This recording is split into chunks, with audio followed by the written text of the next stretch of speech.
The stream is about to start. We'll talk about code or whatever we'll talk about today. It's about to start, so please hang tight while I check that everything is okay. Sound check, camera check, lights check. How's my hair? Oh, wait, I don't have any hair. Maybe put some pants on and I am good to go. So get ready wherever you are, 'cause the stream is about to start. Get ready wherever you are, 'cause the stream is about to start.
Hello, everyone, and welcome. This is day 917 of Advent of Code. I am barely awake, and it's a good thing that David is driving today. Hello, David.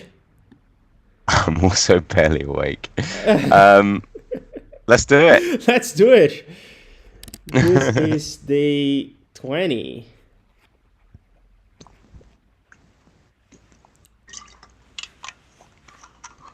Pulse propagation. Oh yes, my favorite problem. Right, let's have a look. I'm just gonna get it up on here as well so that I can, if I can get my inputs if I need them. Cool. With your help, the elves managed to find the right parts and fix all of the machines. Now, they just need to send the command to boot up the machines and get the sand flowing again. I feel like I'm reading this in a way which will send us both back to sleep. The machines, the machines are far apart and wired together with long cables. The cables don't connect to the machines directly, but rather to communication modules attached to the machines that perform various initialization tasks and also act as communication relays. Modules communicate using pulses. Each pulse is either a high pulse or a low pulse. When a module sends a pulse, it sends that type of pulse to each module in its list of destination modules. There are several different types of modules. Flip-flop modules, prefixed with a %, are either on or off. They are initially off. If a flip-flop module receives a high pulse, it is ignored and nothing happens. However, if a flip-flop module receives a low pulse, it flips between on and off. If it was off, it turns on and sends a high pulse. If it was on, it turns off and sends a low pulse. Not sure I got that, but I'll come back to it if I need to. Conjunction modules prefixed with an AND. Remember the type of the most recent pulse received from each of their connected input modules. They bring a low pulse for each input. Well, this reminds me of the game that we played. What was it called? With the Modular modules. synthesizers, yes. I never remember the name of the game, but yeah, the game with modular synthesis reminds me a lot of this as well. Because it's just like what you do when you're learning logic gates and that kind of thing, right? Yeah. Remember the type of the most recent pulse from each of their connected input modules. They initially default to remembering a low pulse for each input. When a pulse is received, the conjunction module first updates its memory for that input. Then, if it remembers high pulses for all inputs, it sends a low pulse. Otherwise, it sends a high pulse. There is a single broadcast module named Broadcaster. When it receives a pulse, it sends the same pulse to all. I'm sorry. When it receives a pulse, it sends the same pulse to all of its destination modules. Here at Desert Machine headquarters, there is a module with a single button on it called aptly the button module. When you push the button module, a single low pulse is sent directly to the broadcaster module. After pushing the button, you must wait until all the pulses have been delivered and fully handled before pushing it again. Never push the button if the modules are still processing pulses. Pulses are always processed in the order they are sent. So if a pulse is sent to modules A, B, and C, then module A processes its pulse and sends more pulses. The pulses sent to modules B and C would have to be handled first.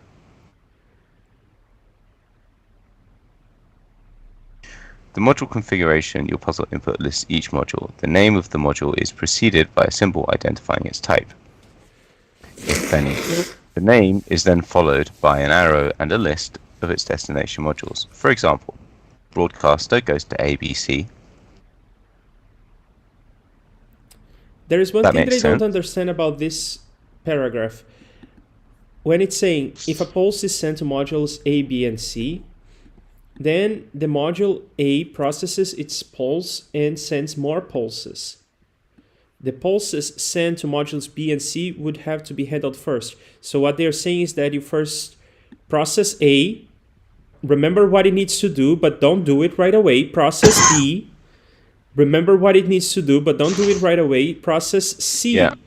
then remember what it needs to do, but don't do it right away, and then come back to A. So in other words, a breadth first search. Yeah. Okay. Nice. Good catch. In this module configuration, the broadcaster has 3 destination modules named A, B, and C. Each of these modules is a flip-flop module, as indicated by the % prefix. A outputs to B, which outputs to B. A outputs to B, which outputs to C, which outputs to another module named inverse. Inverse is a conjunction module, as indicated by the AND prefix, which, because it only has one input, acts like an inverter. It sends the opposite of the pulse type it receives to output. Oh. By pushing the button once, the following pulses are sent. So, inverse goes to A and A, okay. Button low goes to broadcaster, broadcaster low goes to A, broadcaster low goes to B. Okay, so it starts always with the low in the button module or in the broadcaster module. I'm not sure where the low was prescribed. You remember? Which low? This one? Yeah. Because when you press the button, it goes low. Okay, it's the button module. Okay. Then, as you said, the ordering works as follows: A, B, and C, breadth first search, and then A goes to. I will need to revisit the % one, the flip flop, Okay. because I didn't fully understand how it works. Do you want to do that now? Yeah. So it's either on or off. Initially off. High pulses are ignored. Low pulses tell the flip-flop to flip. So it's either on or off. They're initially off. If this flip-flop module receives a high pulse, it is ignored, and nothing happens. However, if flip-flop receives a low pulse, it flips between on and off. What, on each? How does it flip? On each pulse? Yeah, so it remembers its stage, and every time you send a low pulse, it will flip.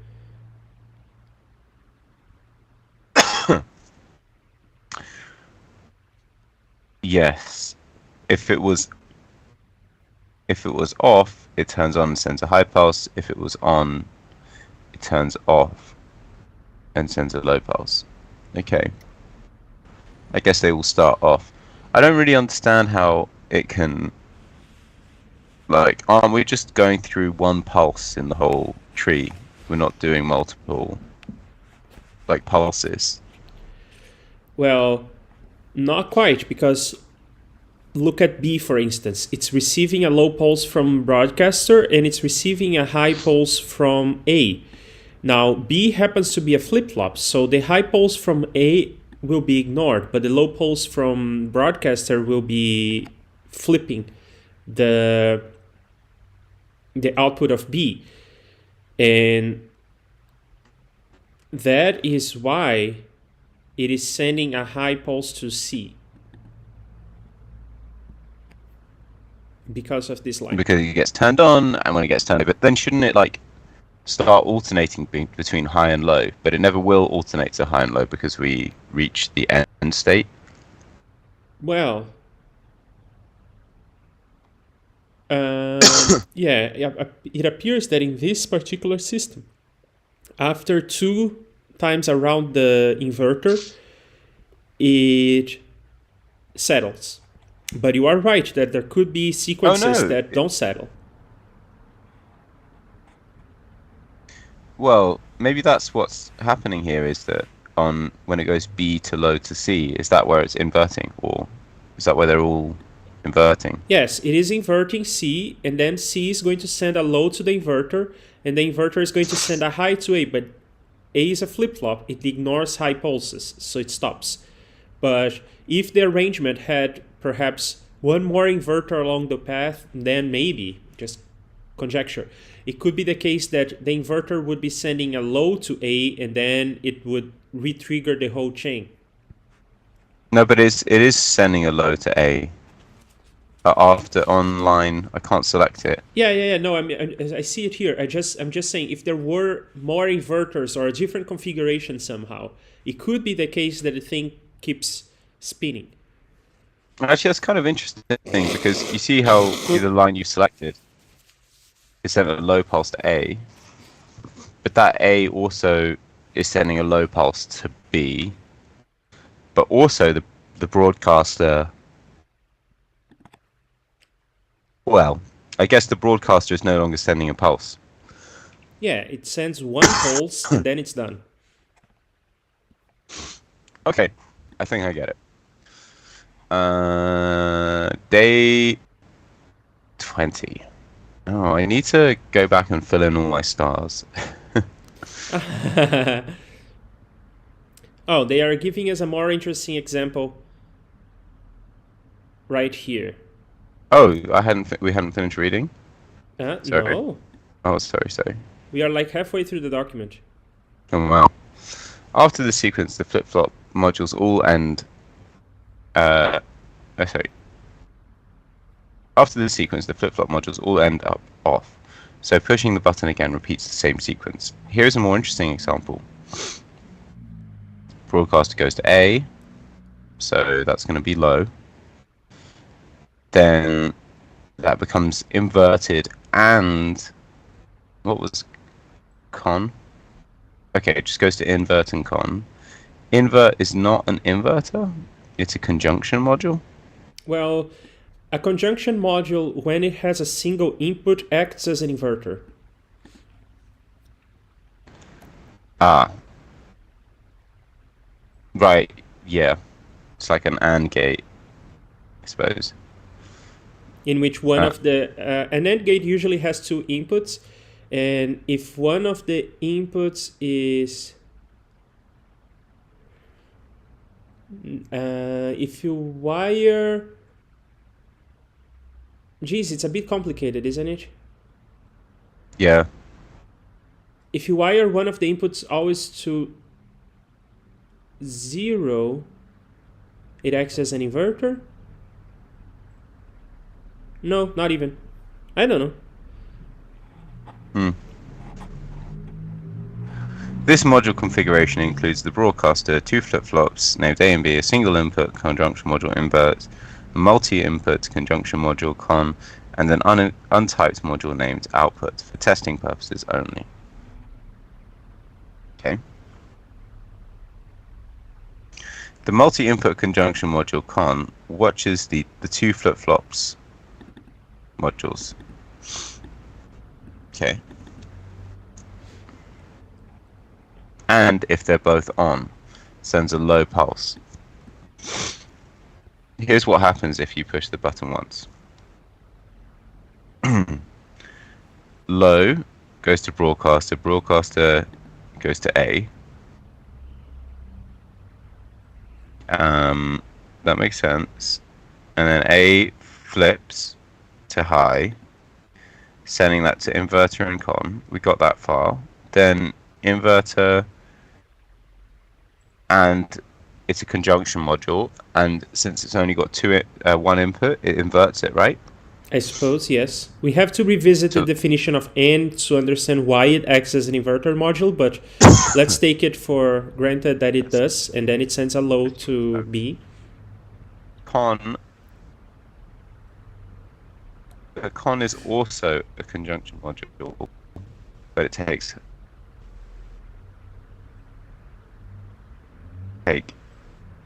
why doesn't it also then invert it? Should we have a look? Because that doesn't make sense. Well, it's not an inverter because it has two inputs, A and B. In this first pulse that it receives, it is acting as an inverter because it has a single input. So it receives this high from A, and it sends a high. Oh, it sends a low to B. Oh yes, I missed that step. Yeah. So then, well, B hasn't gone into con yet though. Yeah, that's gonna happen later. And when it happens, then con is going to flip.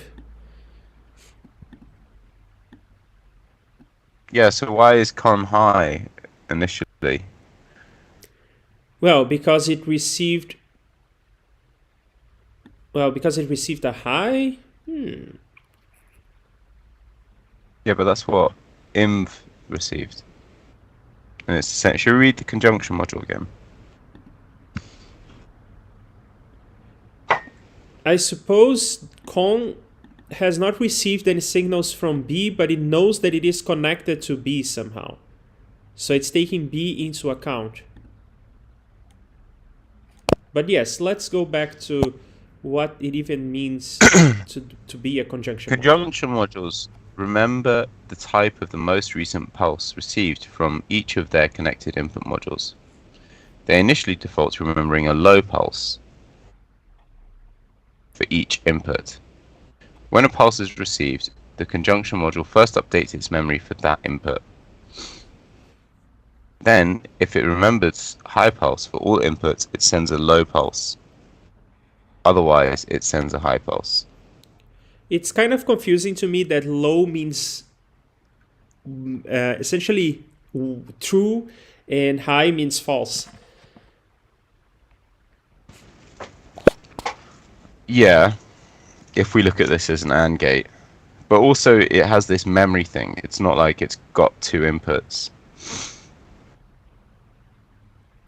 Yeah, this memory thing is, I think, just a way of talking about the fact that if you think of this as electricity and wires and stuff, a module would keep sending the same voltage as the thing is propagating. We are talking here about pulses, but in a circuit, it would probably be not just a pulse, but a voltage, and then it would keep that voltage. So as long as it only receives low pulses, it's going to output a high pulse. Yeah. But as soon as it gets one high pulse, it will never send a high pulse again. Well, it may, depending on the inputs. If the inputs change, it will start sending high pulses again. Yeah, that's true. Yeah, going back to the example, what I don't understand is the way that they've drawn it. This block. Yeah, because I just don't see how... Is it this block? No, not this one, the next one. This block. Yeah. Well, I just don't understand the like fifth line, is it, or sixth line? So this How one. the con, yeah, how that is outputting high. Well, because B is So- low. B is low to begin with, right?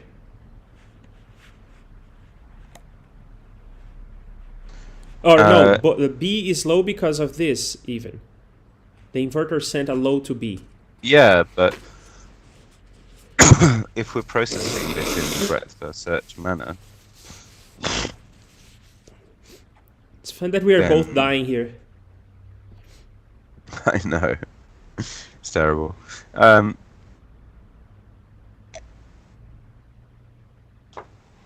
So yeah, I was saying if we're processing this in a breadth first search manner, we don't know about B yet. So how do we, when we're going to implement this, how are we going to like defer processing con until we've like... Well, I suppose Check that we this. need to do in two passes. The first pass is to just make sense of the wires. We will need to come up with a graph Yeah. that lets us know that con has two inputs. And then when processing the pulses, we will need to look at all the inputs for B.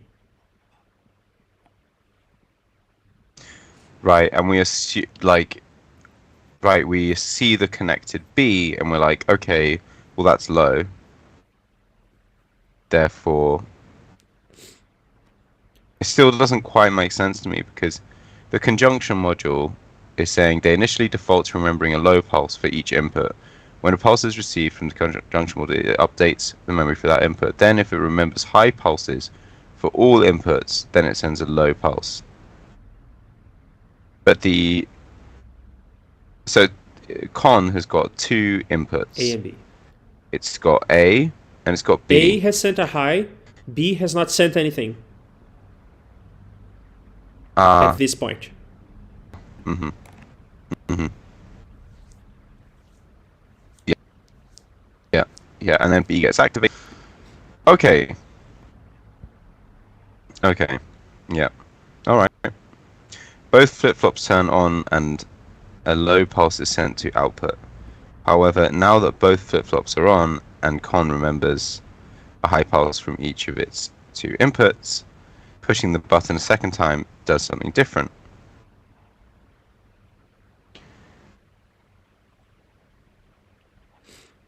Why?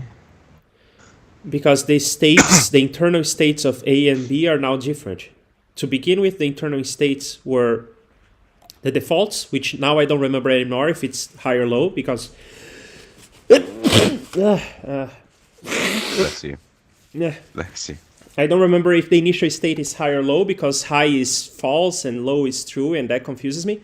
But whatever. A and B have their initial states, the default states, and after the pulse has been sent, A and B have the opposite state. Yeah. Conjunction also has state. Flip-flop modules have state. Yes. So I can imagine it will work differently. We'll have to keep that state into account. Okay. Then I'm getting an idea of how we're going to solve this, so it's becoming clearer as I'm slowly waking up. Both flip-flops turn on and a low pulse is sent to output. However, now that both flip-flops are on, Con remembers a high pulse from each of its two inputs. Pushing the button a second time does something different. Flip-flop A turns off. Now Con remembers a low pulse from module A, and so it sends only a high pulse to output. Push the button a third time. This time, flip-flop A turns on, flip-flop B turns off. However, before B can turn off, the pulse sent to Con is handled first, so it briefly remembers all high pulses for its inputs and sends a low pulse to output. After that, flip-flop B turns off, which causes Con to update its state and send a high pulse to output. Well, okay, finally, with A and B off, push the button a fourth time. This completes the cycle. A turns off, causing Con to remember only low pulses and restoring all the modules to their original states. To get the cables warmed up, the elves have pushed the button 1,000 times. How many pulses got sent as a result, including the pulses sent by the button itself? So the question now is how many lines we will see.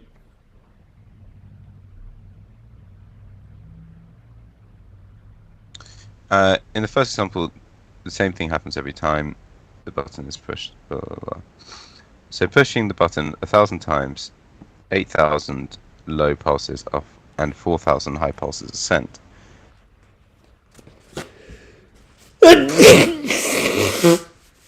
Is that because the first one doesn't change?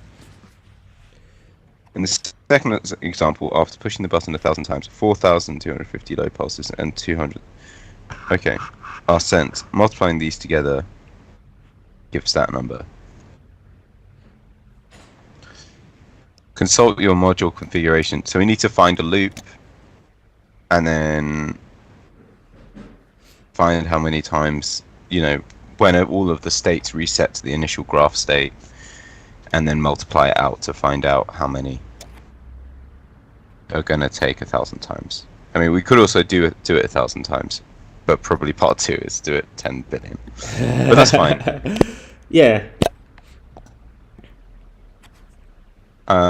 As long as we have a data structure which is easy enough to find, make it like check for equality, then we should be good. Okay. All right. That's a very small looking input, but you can never tell with graphs because it could be a lot of loops and stuff, right? Yeah, but seems very manageable. Yes. I was thinking in my head as we were doing this, like, oh, I'll do this in Python, and I can use a data class for this, and then equality will be easy for checking for whether we're in the initial state. However, I said yesterday I'm going to do this in TypeScript. So I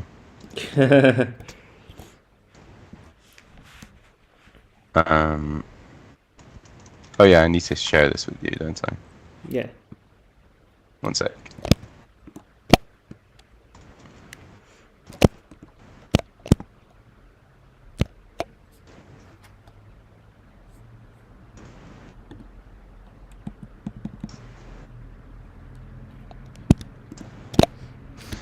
Okay, go to live share.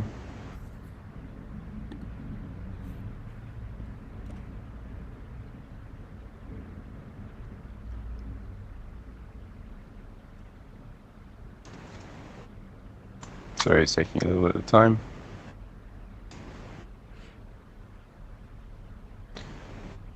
Sometimes it does this weird thing where it just like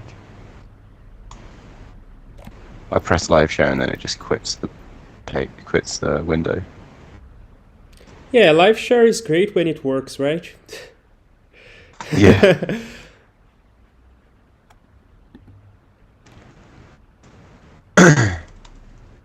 Paste your input in, and then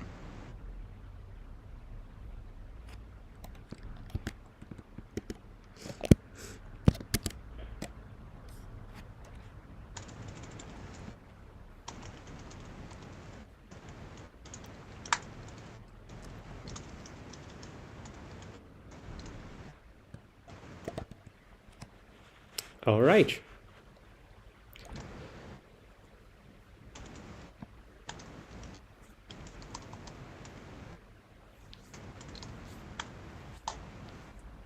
okay, so high level plan is to construct the graph.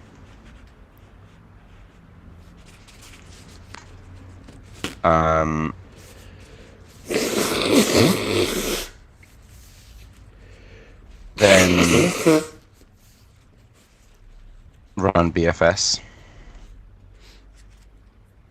kind of thing. And then if we need to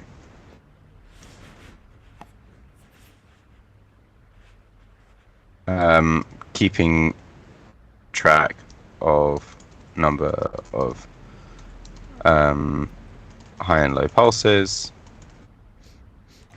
and then if we need to find the cycle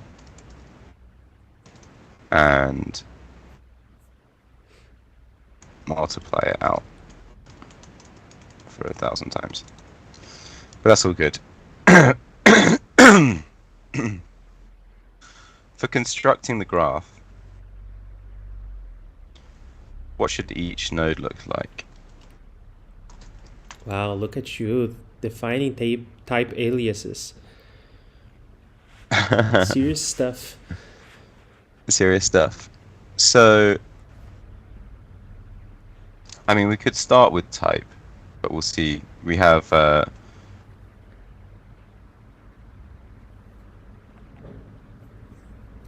mean, we could just do it like this. Is there no other type? Broadcaster? And is that just broadcaster, or Yeah, how did we define that? broadcaster. And there is the output as well. No. In the real inputs, there is no output. Got it. So there's only ever one broadcaster node? There is only one broadcaster node. Okay. Um, And I suppose the button always sends to the broadcaster?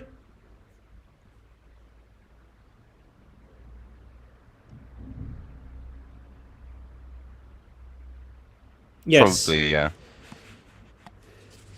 Okay.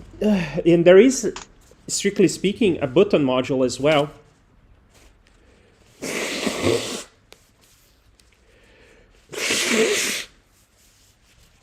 It's important to represent this There because is. we need to count the pulse sent from it. Yeah. State low and high, and then. Well, I think should be like last output. Bless you. Oh, I'll be here all morning.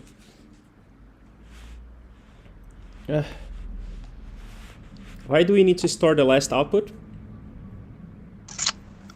We need to store the last output because we need to like update it, right? Maybe our last output will be the same as output though. Why do we need to... I understand why we need to perhaps... maybe we need to store this output, but why do we need the last output?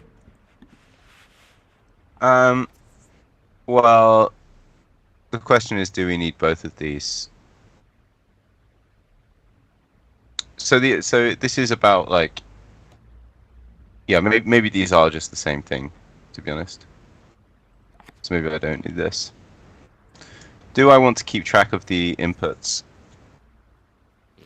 Well, I don't know exactly what you're going for with your model, but it seems to me that a module of type AND needs to remember all its inputs, and a module of type flip-flop needs to remember its input as well, or its internal stage. Yeah. And also the nodes Yeah, need that's to remember what it is connected to. Yeah. So should we remember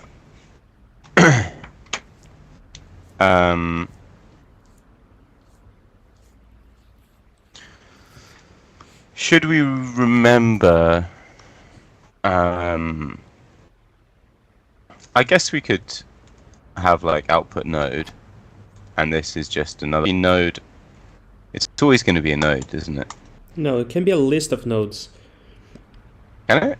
Oh yeah, it can be. Okay. Yeah.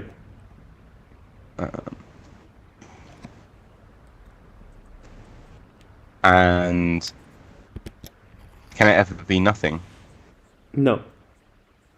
Okay. Well, cool. That's a list anyway. Yeah, so I'm thinking, do we want to remember the input states? I need to go back to the definitions of and percent to work this out. Well, for instance, AND needs to remember all its inputs because it may receive one low pulse from one of the inputs, and it needs to consider what are the inputs that I received from other, what are the pulses I received from my other inputs to determine what kind of pulse it will send. Yeah, that makes sense. Similarly, a flip-flop needs to remember what was its internal stage, because when it receives a low pulse, it needs to flip that internal stage. Mm-hmm.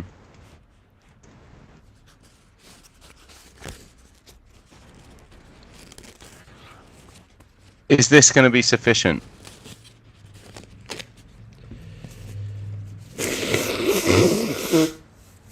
Or do we want this to be nodes?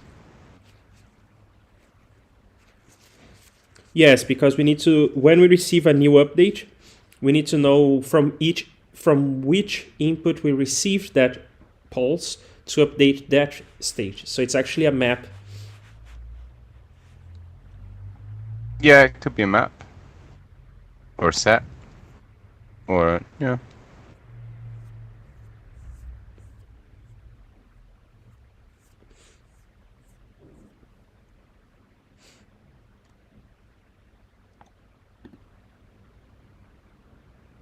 We can make this a map. I suppose a map from nodes to Nodes. pulses. From node to node? I don't get it. Ah, I see.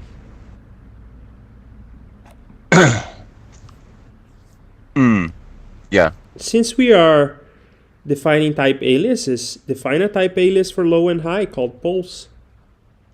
Mm-hmm. I can barely read the screen. How come? Rubbing Oh, my eyes. with- I'm dying here. Really? Oh dear, I'm sorry.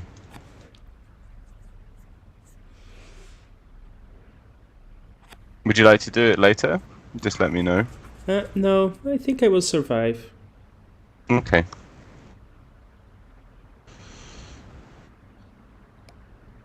Duplicate identifier of type, node.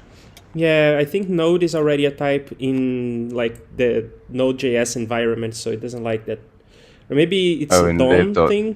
Yeah, I think it's a Yeah. DOM thing.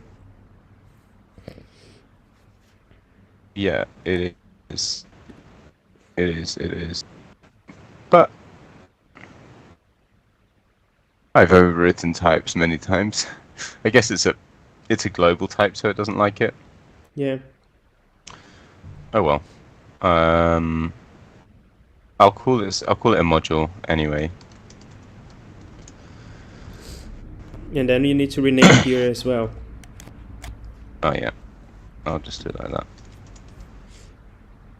And then you need to rename here as well. Also, I think it should be pluralized given it's an array. Output modules. Fair. Is this everything we need? I kind of don't like this data structure because inputs only make sense for conjunctions. So I think that we should specialize this and use some subtypes. Yeah, that's fair.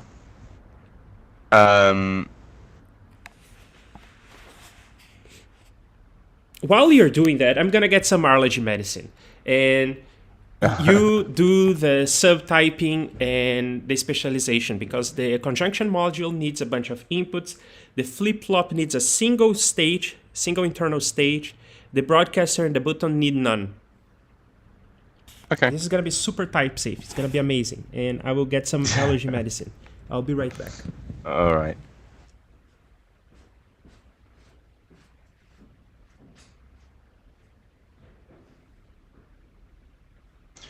So we've got a conjunction module. Bit in two minds about whether I want to keep type.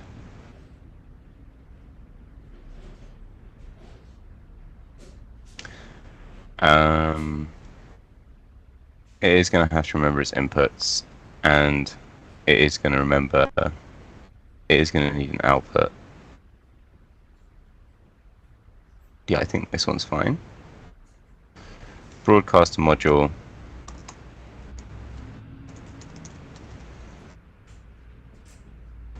Is, I think, a lot simpler. We don't need to remember our inputs.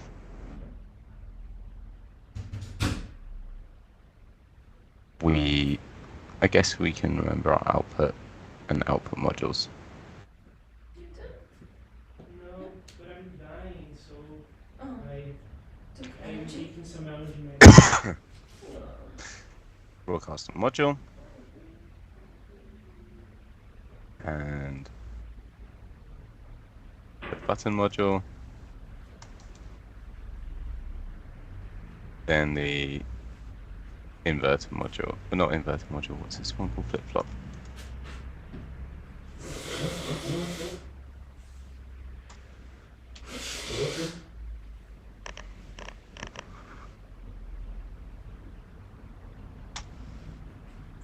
Okay.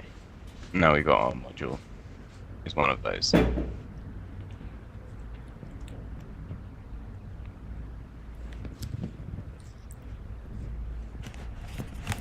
Wow, we got a bunch of types. We have a bunch of types, yeah. And Oh, you know what I might do? I could extract this into a base module, and then they all inherit. Nah, that's fine. But yeah, they all have output. What is the point of An storing the output. output? I think that might be only needed for the flip-flop module, Yeah, actually. and I would call it the internal state. Okay. That's fair.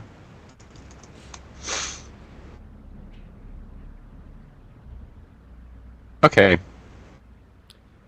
And it doesn't need the inputs. Doesn't need this line. Oh yeah, sorry. Forgot that one.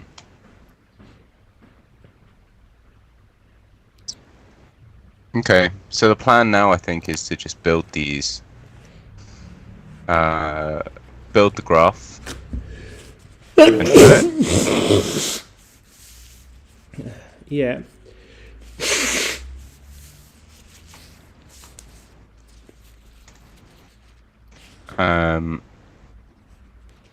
So I suppose the graph. let's see. Oh, I'm gonna be here all morning, David. Yeah.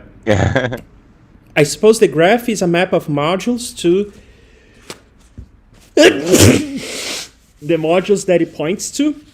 So there isn't really a necessity to keep the output modules here in these data structures. Do you see what I mean? Yeah. Although we could. Yeah, it is a graph of that to that. To be fair.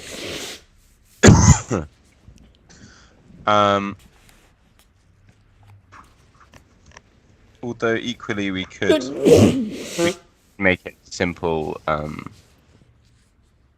Do they have names? These modules? Yeah. They do have But I names. guess we're not using the names Yeah, they do have in names. any. Yeah.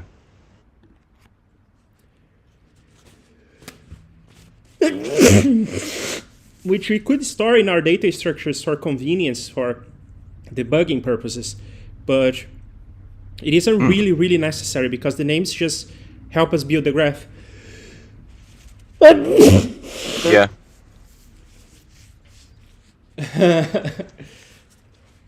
Yeah.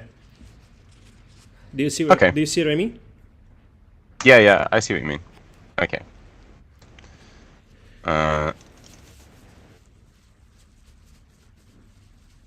All right. So we split on this. We filter the lines. Then we are gonna do this.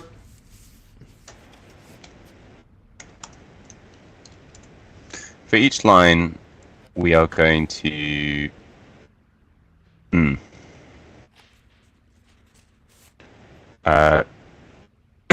What does it look like? It's a good thing that Bless you're you. driving today because I can barely see the screen. Bless you. I'm just gonna take this here so I can see this while I'm doing it.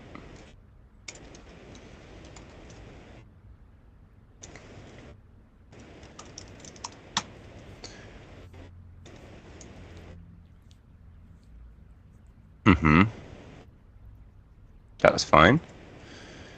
And then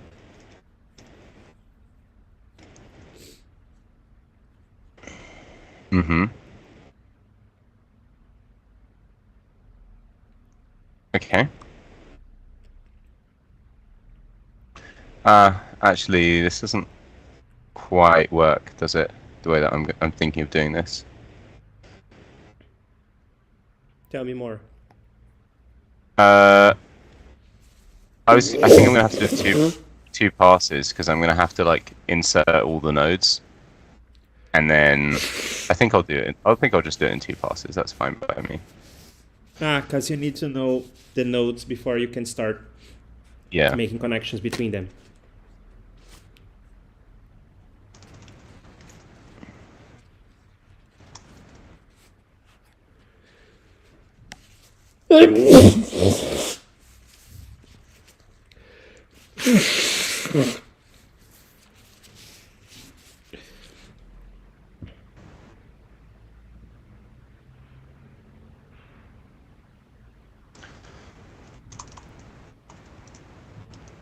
Mm.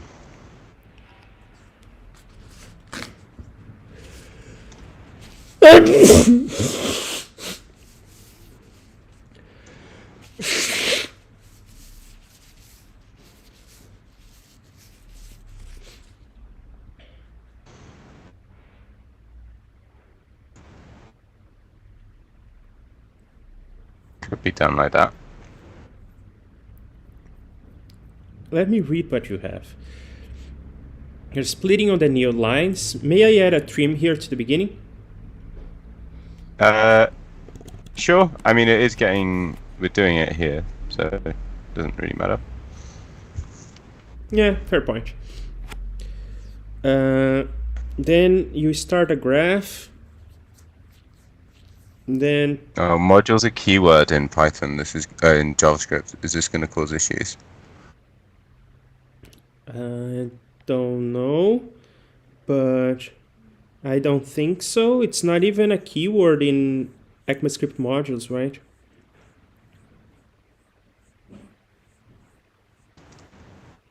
Well, it's module.exports in Require.js. CommonJS.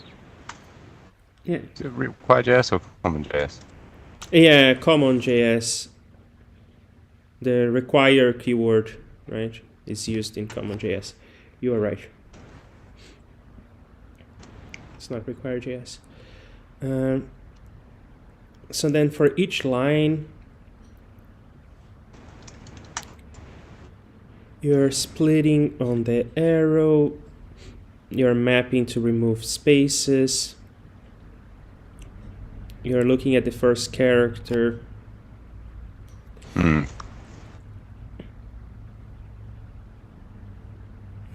And you're taking the name.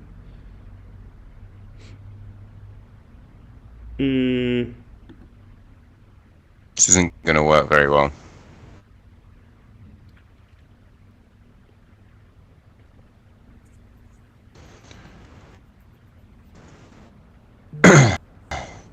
Why are you doing the same thing twice? To add all of the output modules, but because they will already exist, right?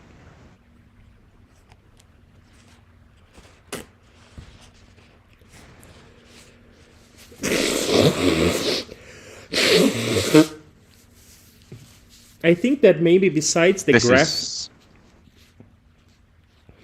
maybe this I'm is just horrible, thinking ahead here. Huh?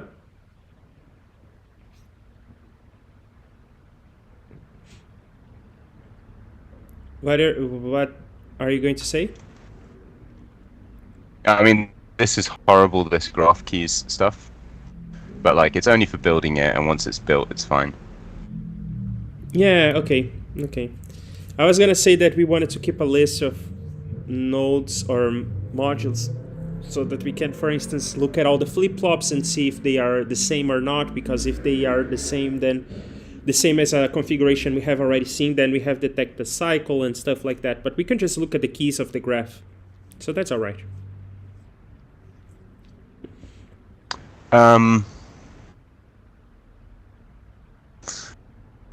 This is going to be horrible to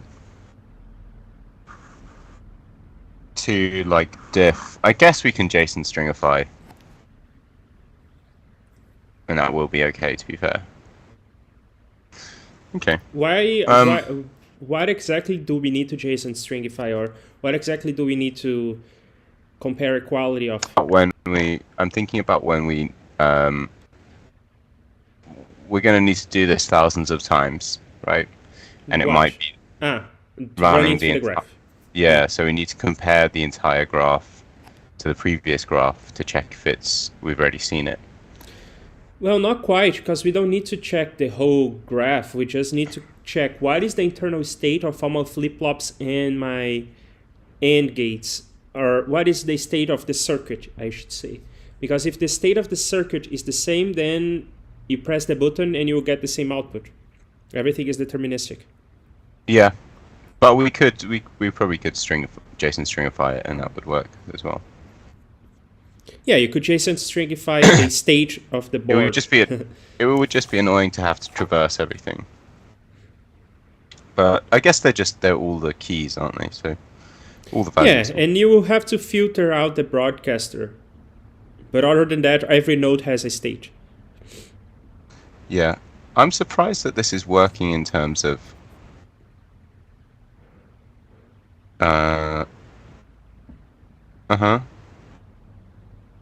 Okay.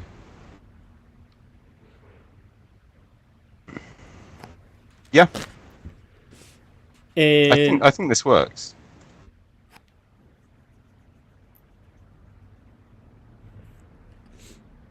have you tested it? No, that's what I'm about to do. Okay.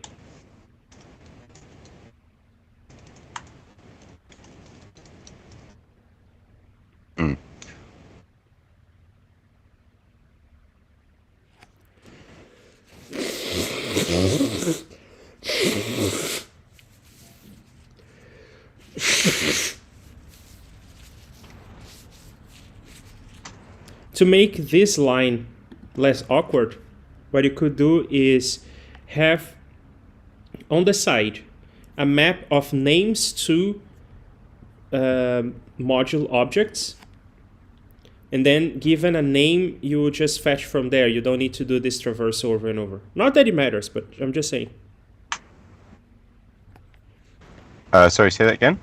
This line is a bit awkward because you have to find the node by name by looking at all the keys in the graph data structure. You could keep on the side, so you have your graph and you keep that, don't change it.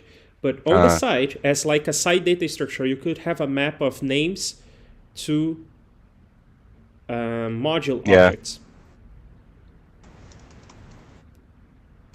Yeah, that would make it a little bit easier, wouldn't it? That'd be way better.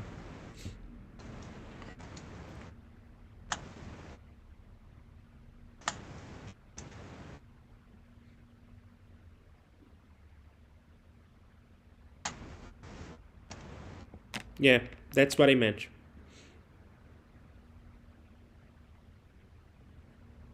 Why do Name to module. Why do you need this if? Yeah, we shouldn't need to. Hold on. I was just looking at that. So this from is that. So then we should. No, I mean this could not be in there, right? Even though we know it is. Well, it will be there because of here, right? Yeah, but like.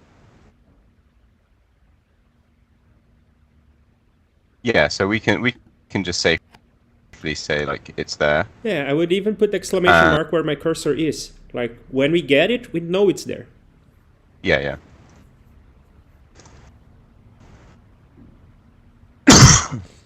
And the same for here. Mm-hmm. Cool. Well, actually, we don't know this. This we don't know. It's like almost definitely there, but we don't know that. That could be like faulty. In the spirit of being type safe. Okay. I'm just. And it is true that in the example inputs, there are some stuff that we don't see in the real input, which is the output debugging module.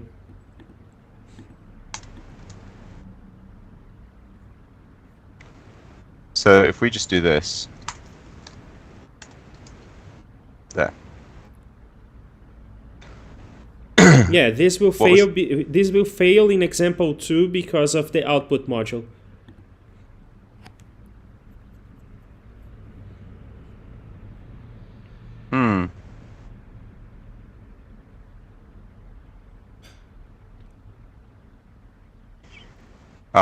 So maybe we need to. When we are starting the Create. graph, first of all, I think that we need to include just one. I think we need to include one new kind of module, which is an output module, because it appears in the examples. Then we should initialize our graph with the output module already there. Or maybe not even the graph, just the name to module should have the output module already there. Mm-hmm. Okay. Yeah, that makes sense. That's a nice way of doing it as well.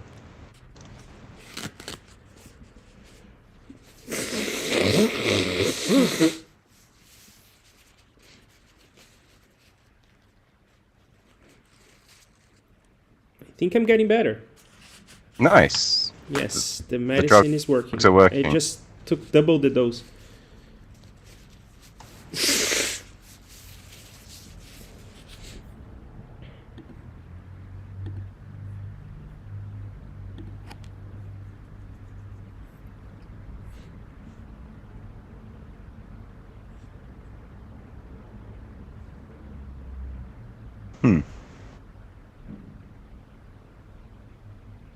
This is weird that this is failing. What is failing? Output module is not here on this list. Oh yeah, thank you.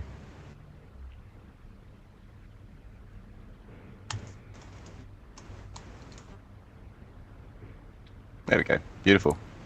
So this should work now.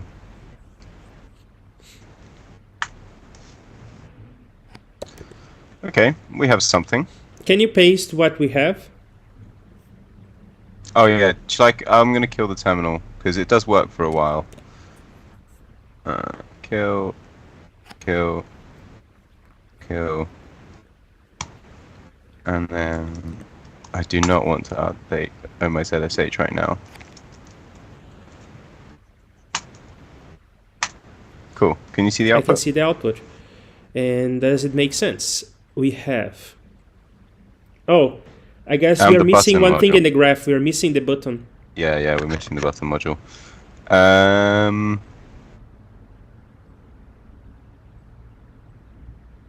Do we just insert it here, Yeah, when we are starting the graph. or do we need to? Actually, we need to do it at this point once we've inserted the broadcaster.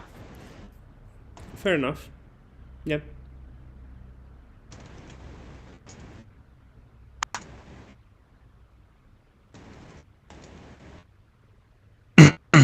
And then I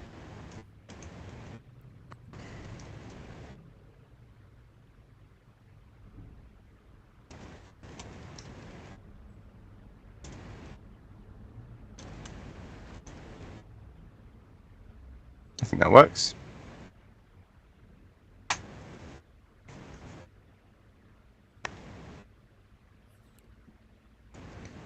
I see a button going to the broadcaster going to A, B, and C,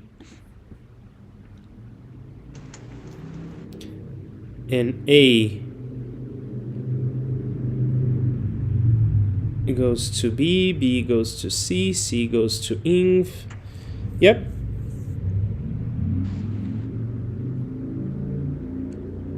You did it. Yeah. All right. So parsing the input, the very easiest part. Now. No, coming up with the data structures is not easy. Yeah. There is a problem. Is there? Yes, we don't have the inputs for the conjunction, and we need that. We need the inputs for the conjunction.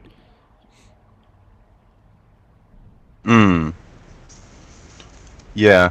Is the state low correct as well for the... I can check that for you. They are initially off, and conjunctions, remember, low.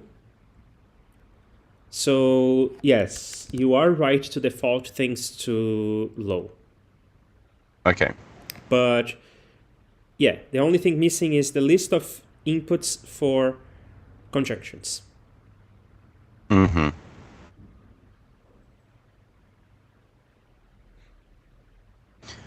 So for that, my thinking is I could just go through the graph at the end here, and then for any conjunction ones, find the ones which point to it. Yeah, over here, you can do it here. When you find a to module and you discover, oh, this to module actually is a conjunction, which you will know by this point, for instance, or actually here, because you have the to module object. So I guess this is a perfect place to put this. You can say to module object dot inputs.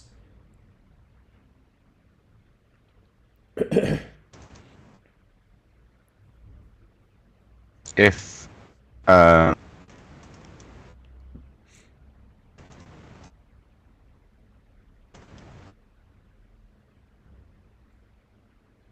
wait, object dot type equals that. Yep, Is that right? that is right. Is it low by default as well? Yes. Okay, cool.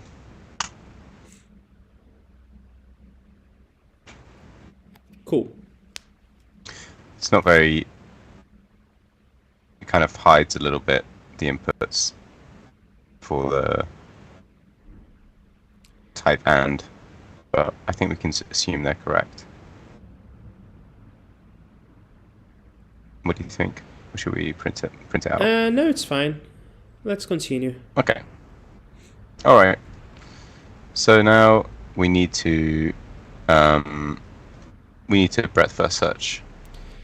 Yeah. So we will need some sort of like list of a work list, I guess. We need some sort of work list. Mm-hmm.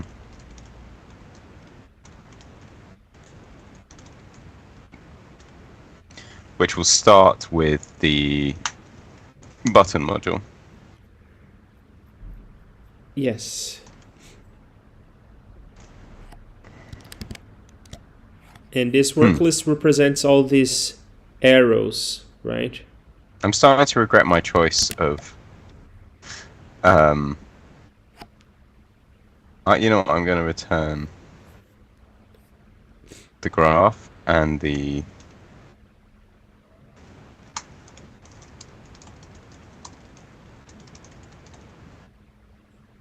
button module. It's kind of inconvenient having these objects as keys, but anyway.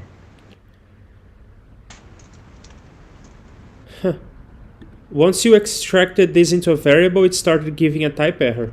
Isn't that something? That makes sense. Oh, does it? Explain it to me. Because here, this type is string. It doesn't know that it's a const. If I'd done this, Ah. Okay. you got it? Mm-hmm. How do I explain that? Basically, it assumes that that type is string, but it needs to know that it's one of several values. Yeah. Right. We just need to change the output here. Cool. Now we're looking good. You're so type safe. I know. Okay, so we've got our open list. And we need to know not only what is the node, but also what polls it's sending. So the open list is not just an array of modules, it's an array of module and polls. And destination for that matter. Yeah, it's a a data structure with 3 elements. I guess that's what I was thinking by including the output in the module.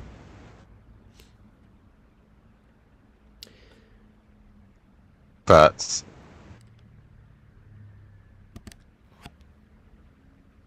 we could include it in the module, or we could just have this separate thing which has a module.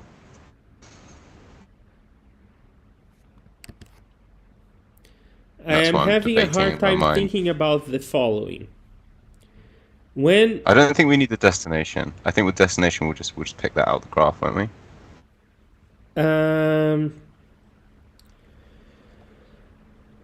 No, I don't think. Well, I am conceptualizing this open list as this. Okay? And not only that, but more specifically, the parts of that we are still remaining to do, the parts that we still need to work on. Now, it's going to start with a button sending a load to the broadcaster, but then later it will need to remember that the broadcaster has to send to a bunch of places, and in the meanwhile it may have other things to work on. Or does it? Because we are doing a breadth first search. I think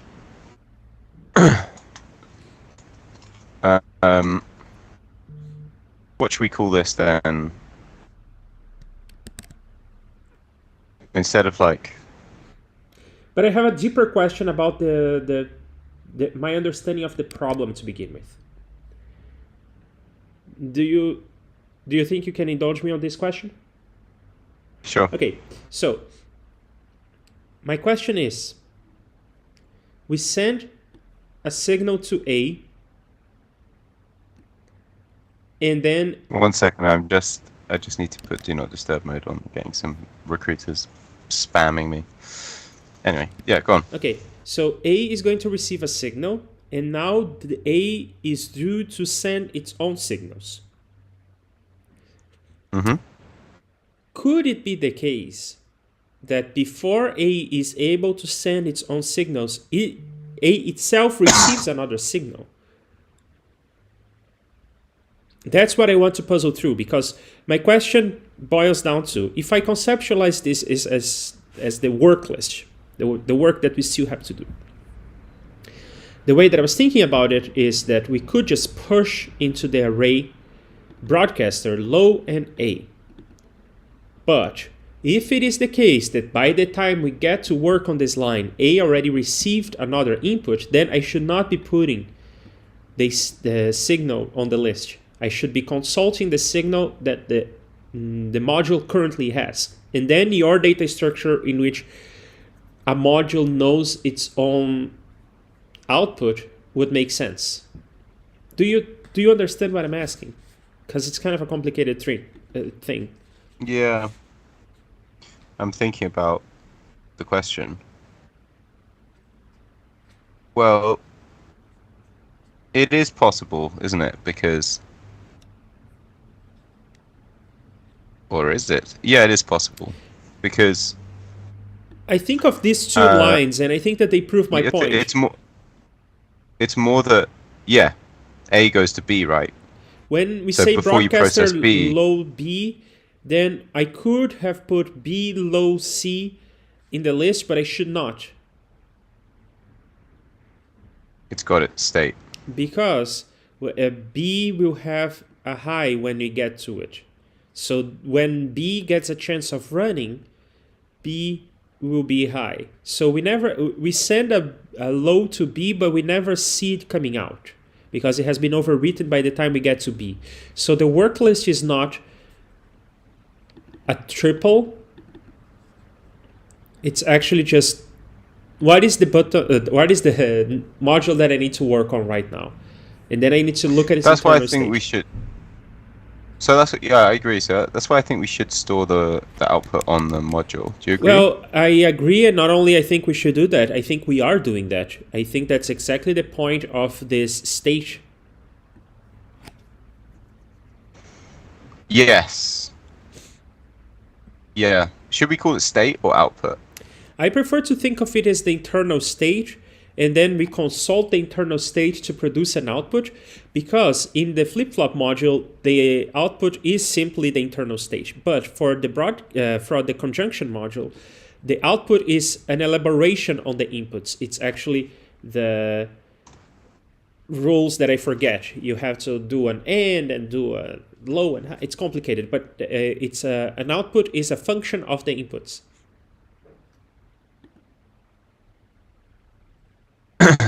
Okay. And I don't agree that the base module should have a stage. A button module, for instance, doesn't have a stage. Neither does an output module, and a broadcaster module for that matter. No?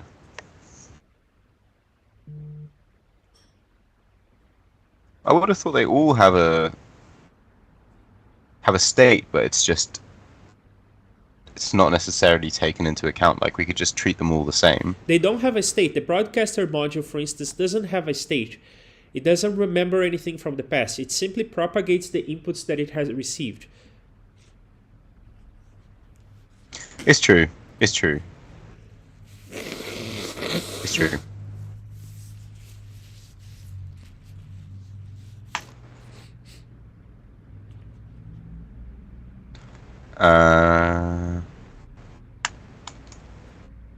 How's that?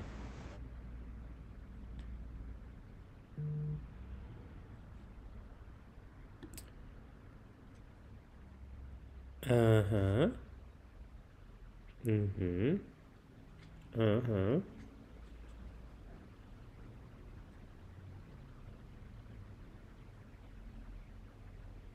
And I don't think that the conjunction module needs a stage. The inputs are its stage. Yeah. Okay, so we didn't change anything. We did not. Yeah.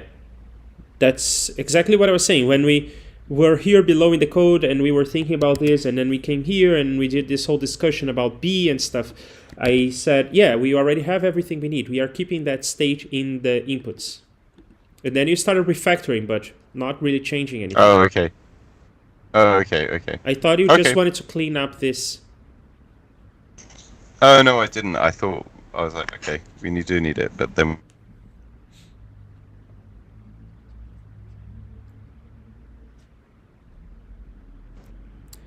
And now I'm reviewing the code. And since you reordered some stuff here, button, output, broadcaster, blah, blah, blah, I think we should reorder it here as well. Yes. Go ahead. I will do that then. As long as you don't press undo. I never undo. Just do it right to begin with. You always get it right the first time. Yes. And so I did.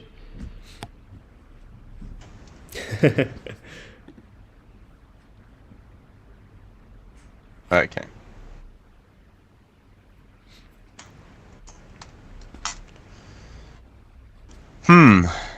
So, button module, pulse low. I'm just wondering, like, does it not make sense to store this as part of the module rather than having this new working module? I don't really like this.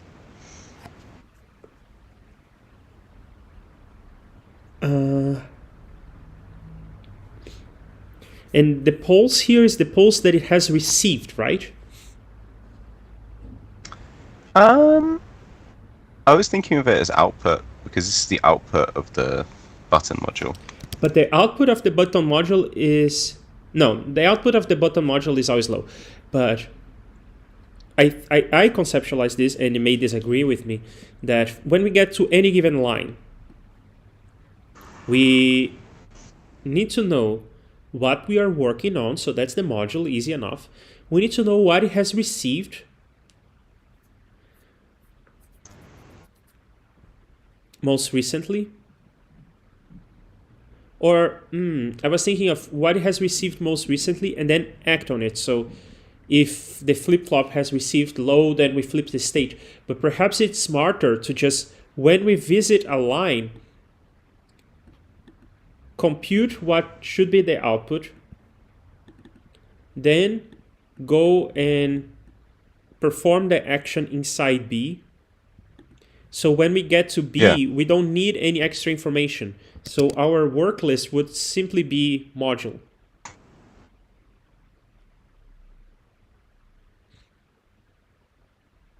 Our work list would simply be module, but we still need to like have the output, no? Keep track of the output that it's receiving and that it should be outputting, no? What for?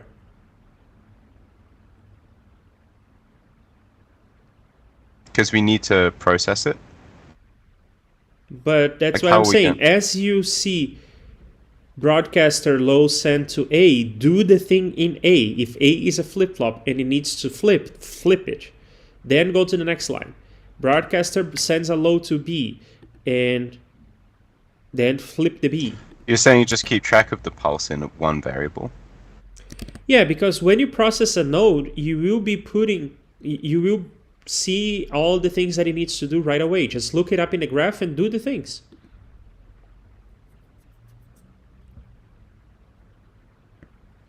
I'm just thinking.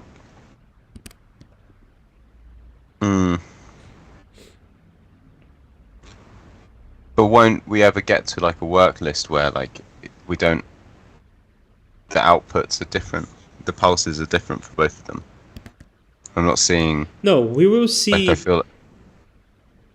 on the left here, we will see the broadcaster 3 times in a row. And if we find a module that is more interesting and sends to multiple places, like for instance, the module A here sends to inv and con, we will always see A 2 times in a row here, because A will do everything that A needs to do before we proceed. That's fine, but then, like you see inv and con. Like, I get that we will have that, but it's more that. So if we go back to the code,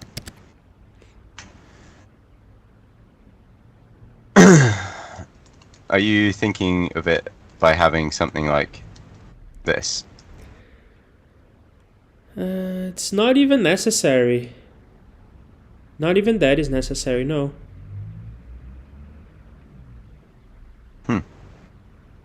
I'm just thinking that we're going to be down different parts of the tree. So how are you going to keep track of the parts? Okay, let's go with it. I'm not seeing it yet. How it's going to be possible, but it'd be great if it can be. So you start with the button module. Yes, and the button module always sends low. You cannot send a high with the button module. Yes. So for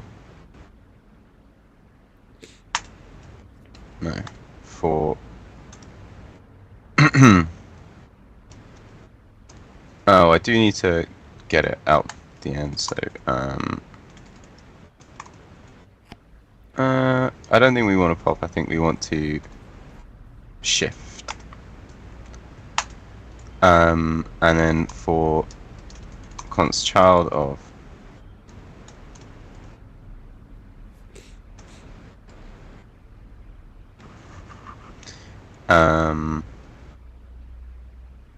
if child, well no, if module.type equals button, then we simply push the child on, but it should be, I think, explicitly with low. So I'm curious about how this is going to work. Well, Else if it's yeah, because we are conceptualizing things differently. On line 188, you're pushing to the work list, and only that. But in my head, in my proposal, we don't simply push to the work list. First, we do the work. So if we are sending a low to a flip-flop, then we do the work. We flip the internal state of the flip-flop. So we don't just push it on the work list. Yeah. We do the thing right now, right there. Okay, yeah, that's fine. If child.type, well, first of all, I think let's assert child.type not equal to button.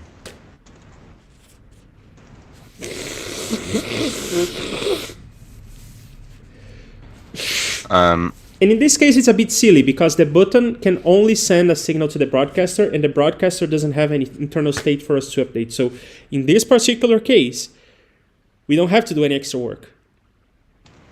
Yeah. If child.type equals broadcaster, then we can just push it on.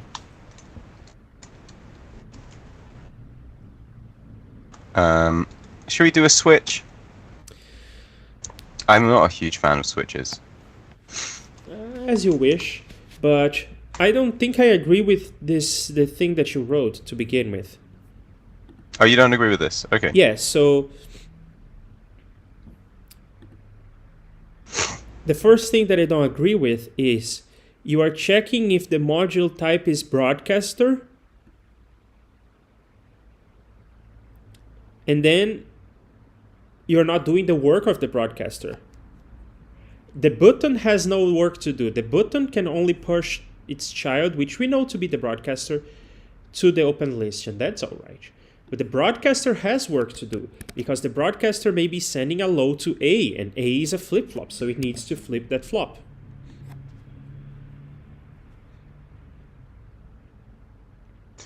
Yeah, but that depends on the child being a flip-flop, doesn't it? Yeah? So we need to inspect the child first before we do that. Yeah. That's what I was going to do next. Like this is button or broadcaster to broadcaster. And in fact, the module type doesn't matter anymore. When we get inside this for loop, there is no point in checking the module type. We are interested in the child type. Okay, that is fair.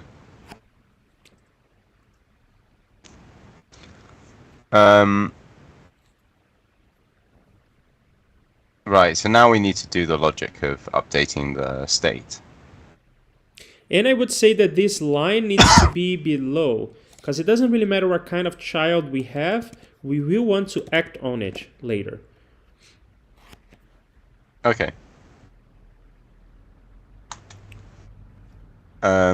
So if it's an inverter, I guess the way I'm thinking about this is, or sorry, if it's a flip-flop, then I suppose there is something missing that will maybe unlock your, it will unlock the thing that I'm trying to communicate. I think that there needs to be something like signal here, where we do a lot of work to compute what is the signal that this current module that we are looking at, what is the signal that it's sending? And then here the work is my module type a button? Because if it is, it's going to send a low. Is my module type a broadcaster? If so, then we are sending a low. Is my module type a flip-flop? If so, then we need to do some work. We need to know what is the signal that we received, or no, we don't need to do work. We just need to see what's its internal state. So it's module.state. And if it's a module type of that, then we need to look up the rules because it's complicated and I haven't memorized. And otherwise, probably throw an error. yes. I'll put some space here as well. So then here you will be able to look. I am a flip-flop and I have just received this signal. What do I do? So if the child type is a flip-flop and the signal is low, then the child state will flip. So if the child state was high, it becomes low. And if it was low, it becomes high. See what I mean? Yes. Yes. So this is yeah, I'll need to check these rules. I don't remember them. Maybe we can bring up the document. Yes, I can do a split screen situation here. So let's review. I don't like how the split screen doesn't let me read the whole thing. I know that I'm covering the text for the stream, but I need to be able to read the lines. Or maybe I could zoom out. Not even then. And perhaps this is quite too small to read. Yeah, I think that this is the best I can do, but it should be okay. So flip-flops are initially off. If a flip-flop receives a high pulse, it is ignored and nothing happens.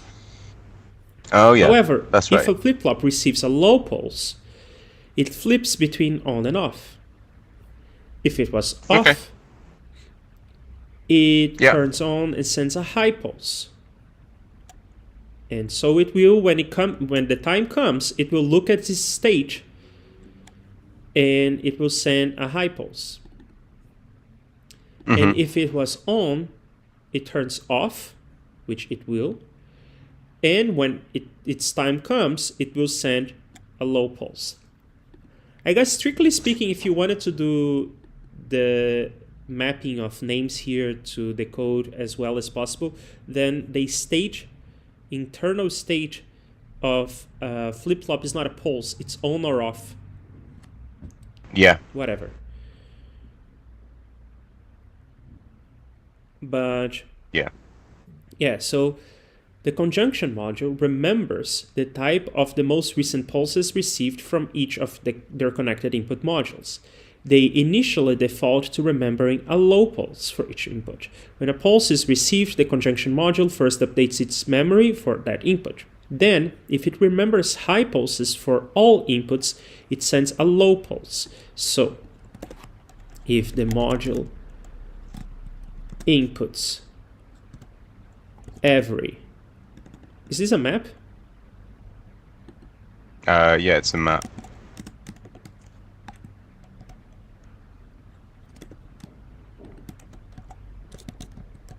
Why don't we implement this on the module?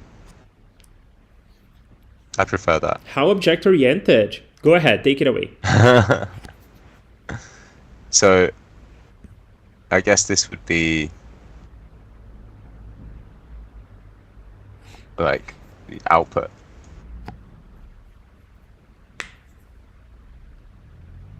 Oh yeah, like that.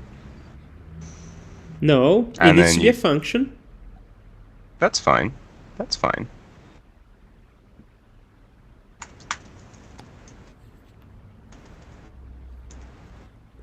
How fancy.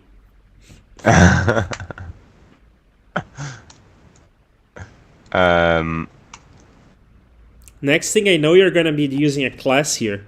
I'll be amazed. It's basically a class. So for every x, then like that. Well, let's see.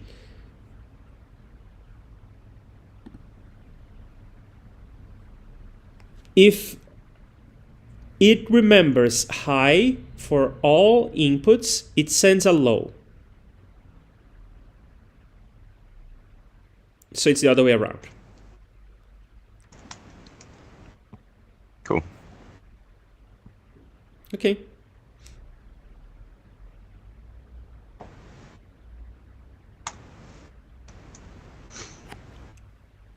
Well, if you are doing that, don't you want to have an output function for every module and then you could use polymorphism?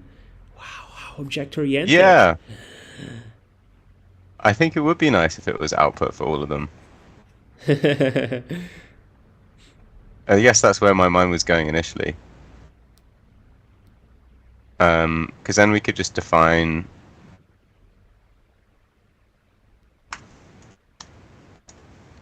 like that.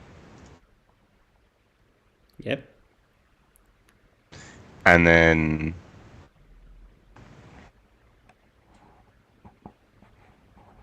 so otherwise it's going to be this. I'm not sure about that actually.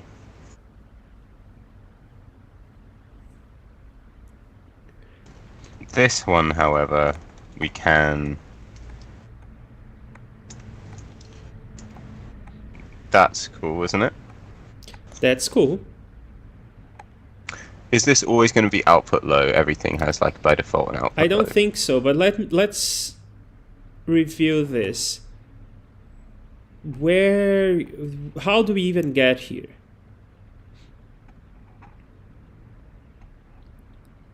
What are the possibilities for types?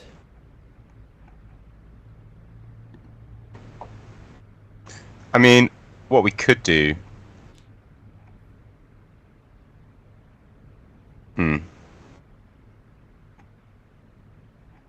I guess it's only the broadcaster that can arrive here. According to the type inference in Visual Studio Code, only the broadcaster can appear here on line 163. And in that case, it is true that its output is low.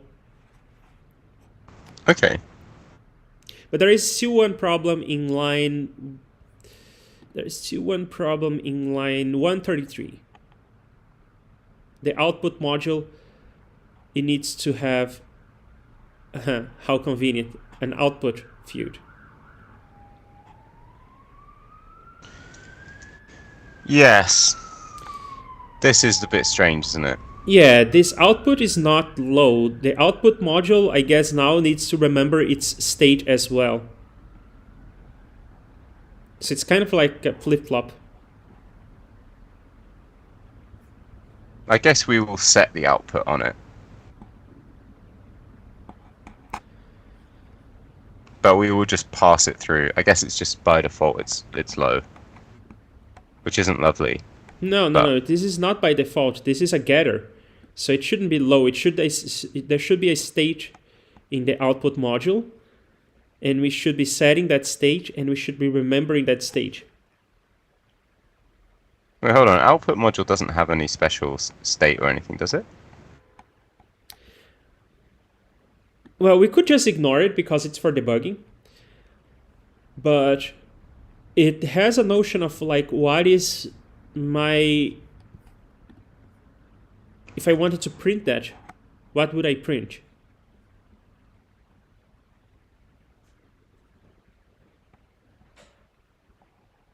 But what I'm saying is its output is dependent on its input.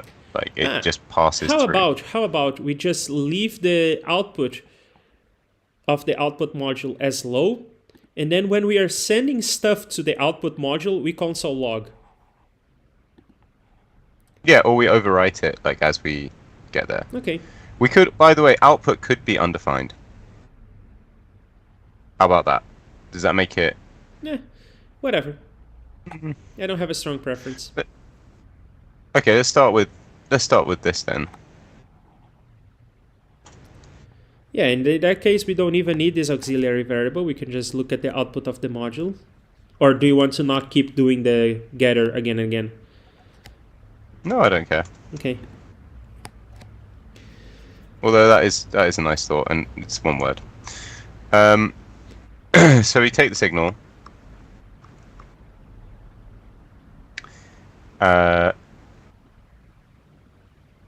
Yeah, and now we need to do if child type is this. Yeah? I guess that's that, isn't it? Something like that? No, that looks wrong. What are we doing? This is a conjunction module. So we need to set the conjunction module, the child inputs of the input, which is I think this looks right. to the signal. Okay, yeah.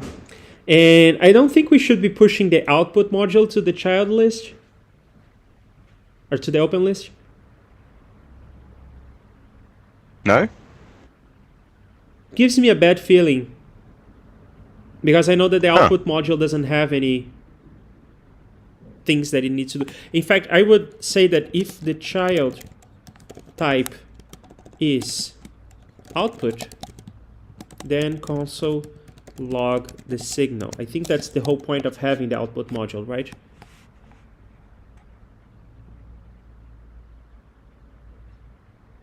Where does the output module point in these examples, actually? Nowhere.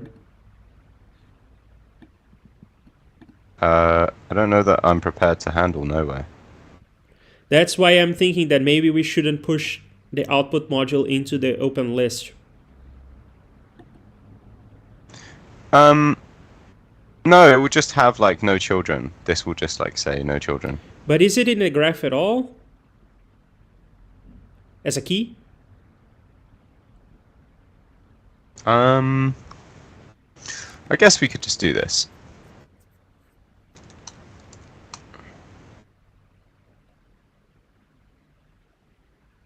Okay. Or I know you prefer. Well, thanks. Okay. Okay.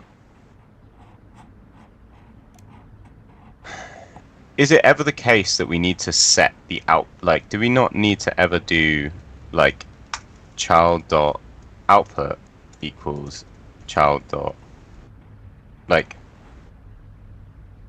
No, child.output is computed based on the signals, but we will not need the child output until it is time for the child to do its thing.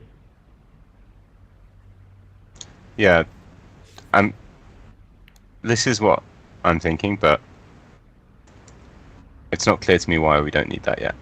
But we can get there. Should we try running this? Well, and see first of all, the child is a module. Child.output could very well be where is the types? Child could very well be the conjunction module. And then the conjunction module would lose its beautiful getter that you put there. Yeah, it would throw, yeah. Well, no, because the child that is a conjunction you have already dealt with. Yeah. Yeah, exactly. Yeah, whatever. I'm just thinking like the signal can be inverted, right? The state could be inverted. If like, unless we, otherwise this isn't going to work, because if you think about like the output could never be low. Also, we need to count the number mind you of that I'm lows and not highs. using child.output here. I'm using the signal that I'm receiving. Mm-hmm. Okay. So, should we count the lows and highs? Oh yeah.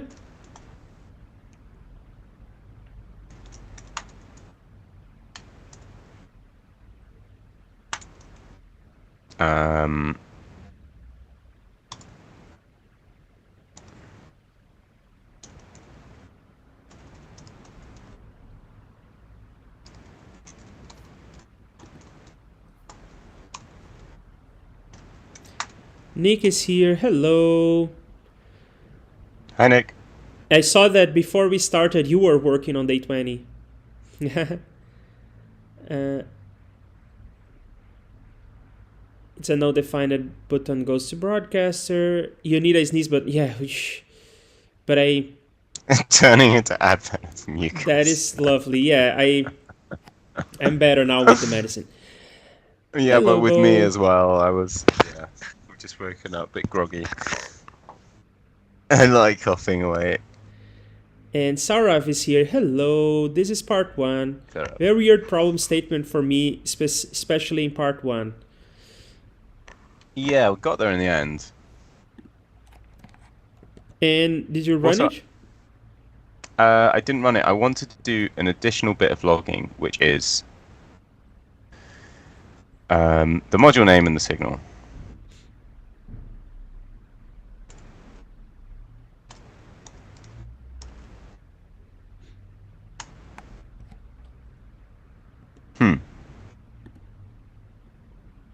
every is not a function. That's fine. Yeah. Would have thought TypeScript would catch that for us, but okay, it's an infinite loop, which is fun. Even pressing the button just once? Yeah. Wow. What I'm going to do is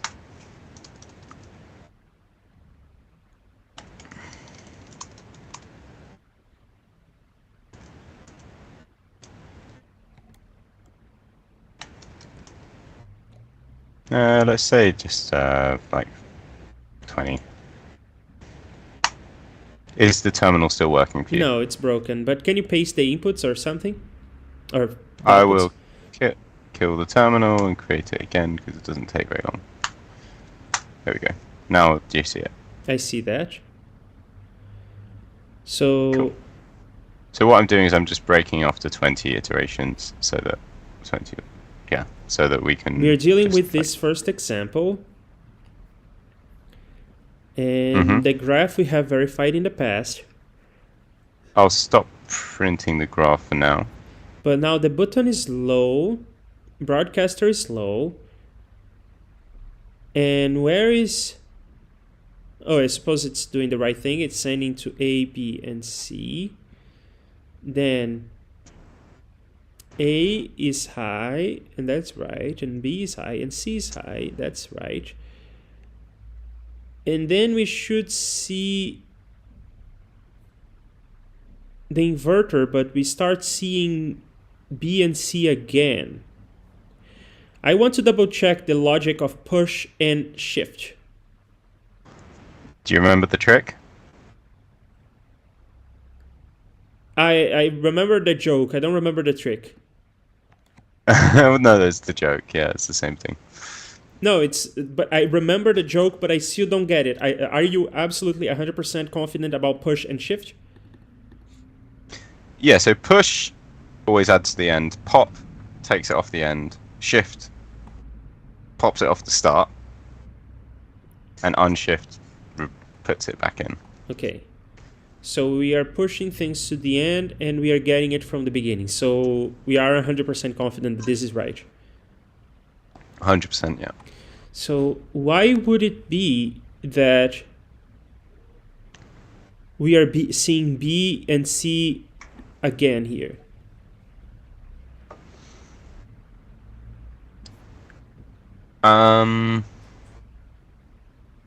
Because of these guys. Yeah. Yeah, right. Wait a second. Why are we doing inverter here?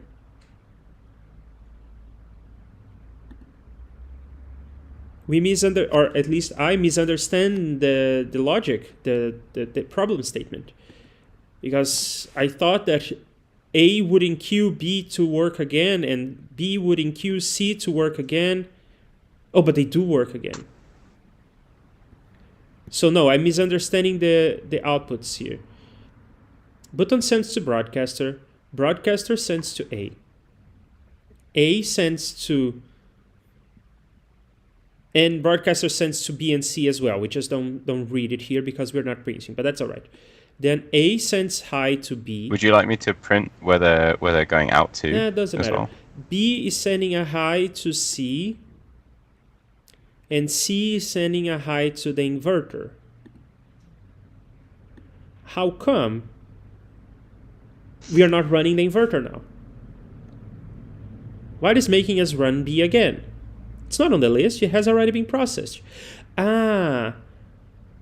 Is the problem that we are putting B on the list twice?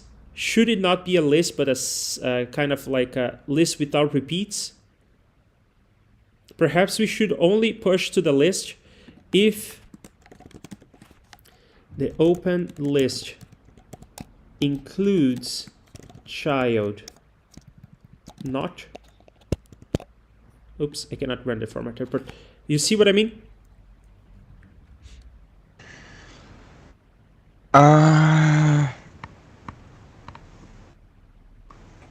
So C goes to inverter, inverter goes to A.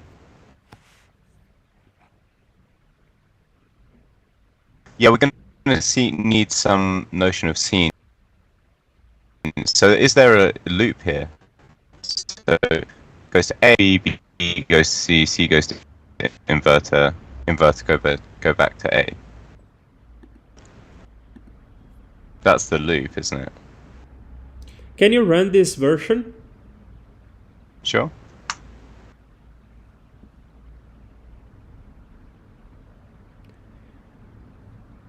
And this version still does not address the problem, does it? I'm Did you struggling save to... the file? I can see a dot here on Visual Studio Code. Did you save the Oh file? yeah, no. Yeah, sorry, yeah. Aha. And now we see... What do we see? What is the input? What is the output? What is happening here? We are printing the graph. Okay, and then button low, then broadcaster low, then ABSC and inverter. Aha, we got it. Okay. So take off your break and let the program run to completion. Wait, no, but it's got a loop in it, so it's never going to complete. It does not got a loop in it anymore, I think. Okay.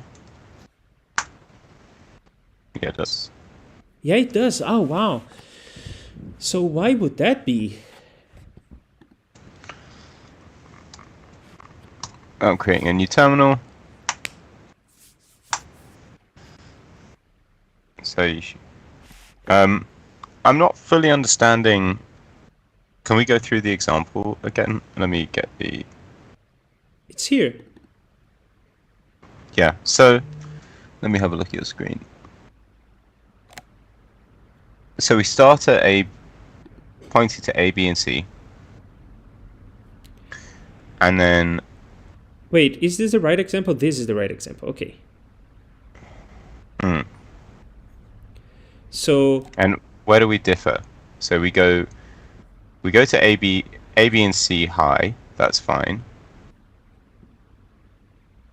Yeah. Then we run the inverter low, which sends to A. And A is not on the working list at that point. So we do send an A and a B and a C, and then the inverter runs. Wait, why does... And the inverter sends to A. And why doesn't A send anything? Our logic is right and the problem statement is wrong, because A should be running now. No, because A is... A should ignore... Okay, so it's not only this. It's more complicated. We should put things on the work list. If that's the case. And... this is a flip-flop. This is an AND. Yes, like that. Because if the flip-flop receives a high signal, it shouldn't even attempt to send its own signals. It should ignore. So yeah, I was looking at the wrong branch. So if it's a flip-flop and it receives a high signal, it should not even try to run. So it shouldn't put it on the open list. But it is putting it on the open list. But that's because it received a low. On the low, it flips and it works. Do we not need then an else case to add other nodes which are not these? I don't think so, because well, maybe the broadcaster. And maybe even the button. The button, there's only ever one that's added at the beginning. The button is only added in the beginning, but it needs to... Oh, yeah, right. The button is only added in the beginning, but we need the broadcaster.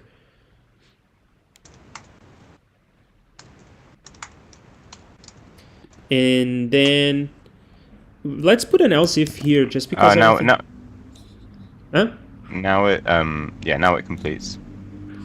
Okay, I put an else there, and then this is not necessary anymore because we are not putting output on the list. No, we may be.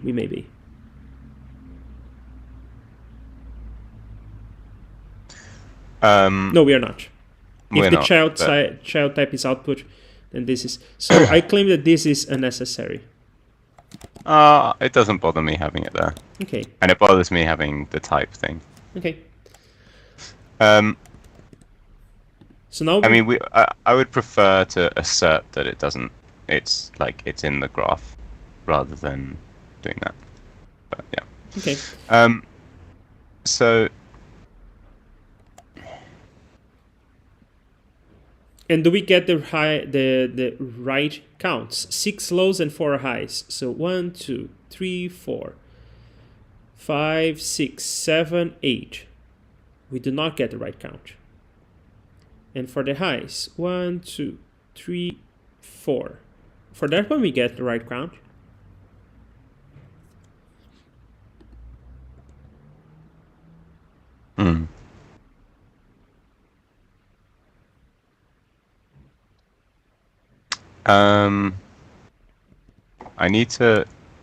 I keep losing track of this. This being? Just the like what example we're working on, and also I think I need to bring up their workings for me to. I think that's more important for me to be able to diff, because I'm like looking at my console and at your screen and your console, and I'm like trying to diff between all these different places, and I'm losing track of where I am. So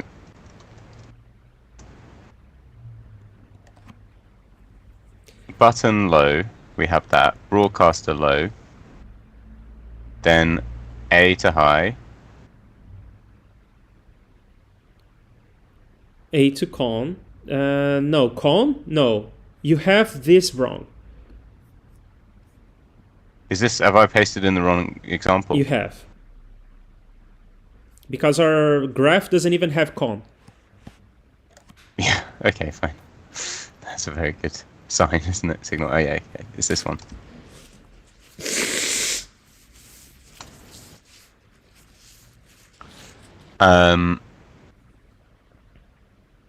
Broadcaster low to all the children. Then A goes high to B. B is high, C is high. And then the inverter goes low. I already know what the issue is. I present you the issue. The issue is that we are sending the signals over here, right? That's where we actually send the signal and we do the work. But we are counting here. We should be counting there. Try this for size. Okay. This makes a lot more sense, I think. And now we get 8 and 4. This is right.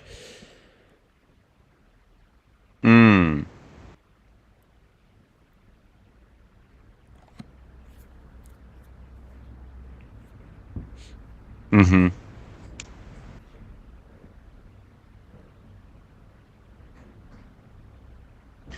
Yeah, it's interesting because there are no...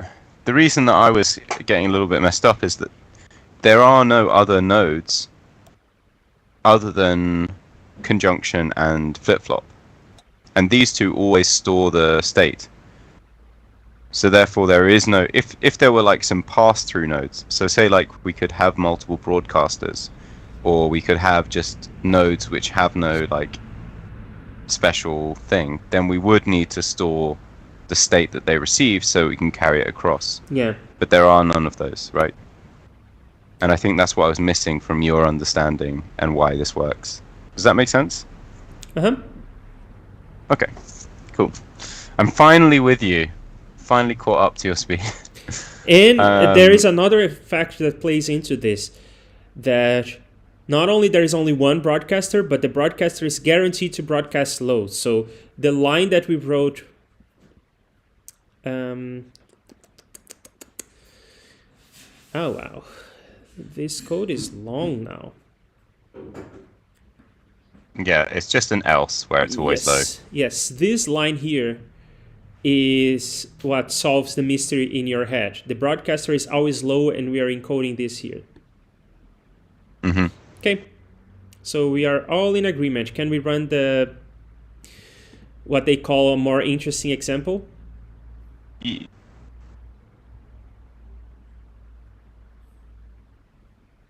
absolutely. Oh, and also we need to remove I'm that still break. breaking. Yeah.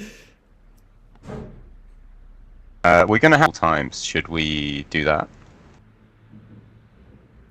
We may. I was thinking of asserting the correctness of the machine before running it 1,000 times, but we can do it either way. That's well, we can always just run it once. Fair enough.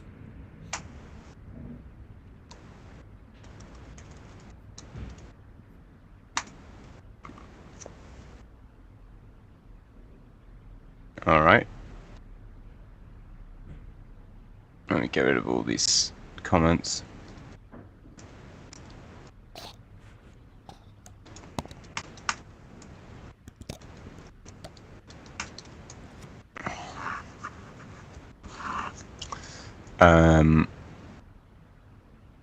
Yeah. Just double check we get low count. And we don't need to pre-log everything out, but that's okay for now.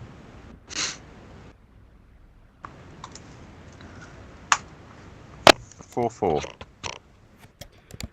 4, you say. What happens when you press the button once? 1, 2, 3, 4, and 1, 2, 3, 4. Yeah, that's the right answer. Okay. And is our output correct? So we go broadcaster is low, and then we go A high, and then inverse low, and then con high, Mm-hmm. and then B high, and con low. And then we B high. output low. Why do we have a random high there and a random low? Because of the outputs. Do we hit the output like before the end? Yes, we hit the output here with a high, and we hit the output here with a low. That's correct. Nice. Okay. Cool. I guess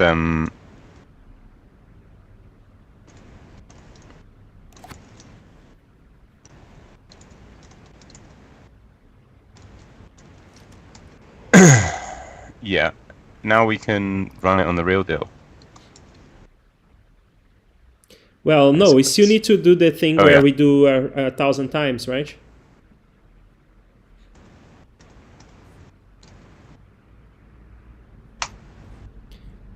And then we need to multiply low and high counts. Can we print that out?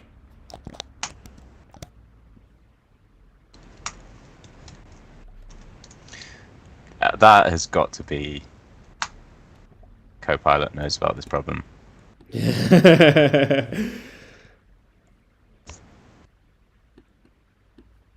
Oh yeah, sorry, I'll kill the terminal. No, I have it. Oh, too late. And it was the right answer, I think. Was 1168? Yes, 1168 7500. We got it. Boom. Well, it's only part one. Well, but and we are not sure it's going to be fast enough for the real inputs. yeah, but let's find out. And that's your real input, so I should not be copying and pasting, right? Correct, but it's assertion failed on line 65. No. How does that work?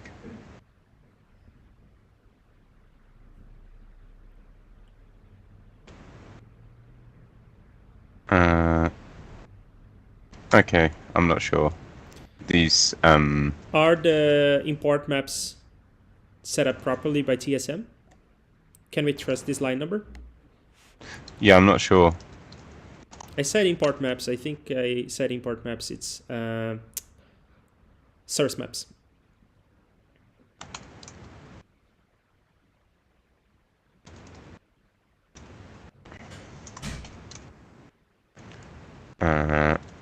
I'm just going to do this anyway.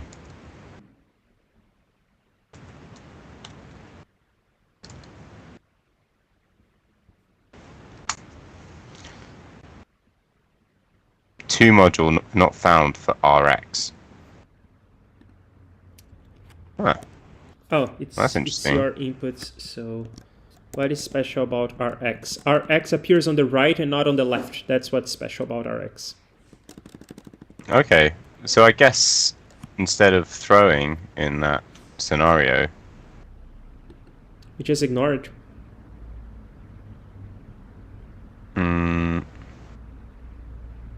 yeah, we just ignore it. Well, we need to ignore it in a smart way because it needs to receive the signal and then drop it on the floor. I guess if we just do...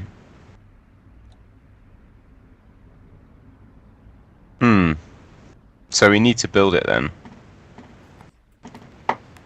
I think it's very rude that the inputs contains this. And guess what? Mine contains it as well. I think it's very rude. They better do something with RX or part 2. RX. Yeah, RX might be in there. Is it RX in your case as well? Yes.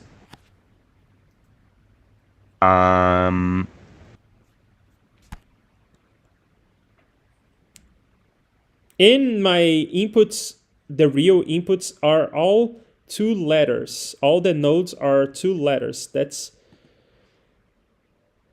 I bet that they are doing some joke with that later. I'm going to do that for now. Yeah, okay. So that ran 1,000 times. That ran 1,000 times in almost no time at all, right? Almost no time at all. Yeah. Do you want to paste your input and run it? Yeah, Feel free and to. paste your output. See if we got it. I will do. Yay! Good job. I'll wait and I'll defer my celebrations until you get the gold star. Can you please run that? You can run it.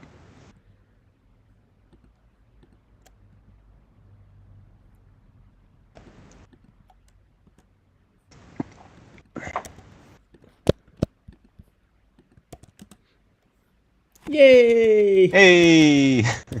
Brilliant. Awesome. Okay. Part 2. It's very short. I want to read part 2. Yeah, definitely. No, I mean, I just want you to read part 2. I just want it to be read. Can you read part 2? Sure. The final machine responsible for moving... Hey, the RX is there. Sorry. Yeah. The final machine responsible for moving the sand down to Island has a module name attached named RX. The machine turns on when a single low pulse is sent to RX. Reset all modules to their default states, waiting for all pulses to be fully handled after each button press. What is the fewest number of button presses required to deliver a single low pulse for the module named RX? Brilliant. That's easy. That is surprisingly easy, right? That's like crazy easy. I bet that this number is going to be large, though. Yeah. That's the real question. Okay, Create a fine. copy of the file. If child type is output. Create a copy of the file before you continue.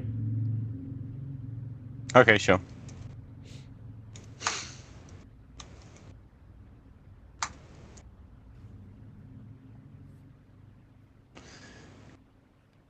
So if it's output, then I'm in part 2. I'm in part 2.ts by the way now.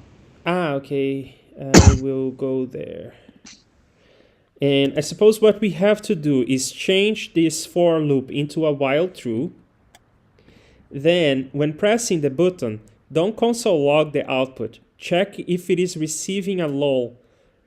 If it is receiving a low, print or console log the number of times that we have pressed the button. So it's, I guess, not a while true. It's like a, just remove this, right?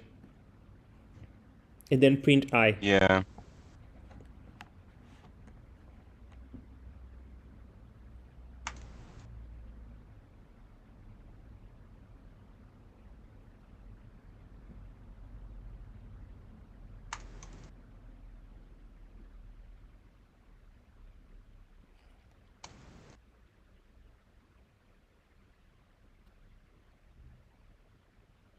Yeah,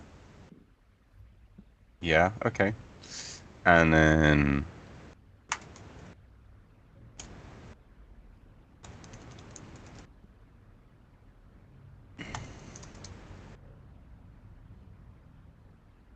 if signal, is it signal? It is Yeah. signal. But we need to check if it's equals to low. I mean, may as well do this in one line, but whatever. um,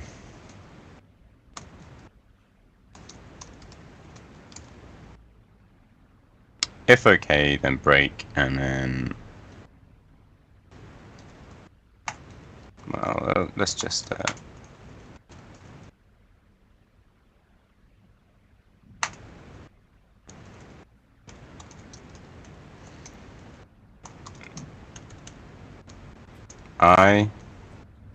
why is this not? Why is this type failing? It can be void, but there's no early return. Duplicate function implementation, it says. I don't see that. I don't see that.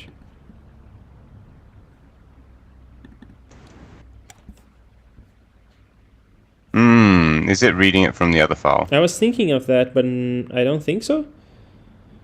I think that this is an error. 1 second. As in, like, Visual Studio Code is goofing up.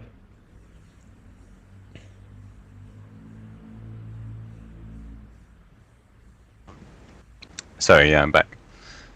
Did you find the issue? It's gone. Oh, I okay. didn't do anything.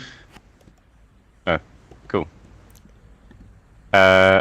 That's weird. Well, it is. We're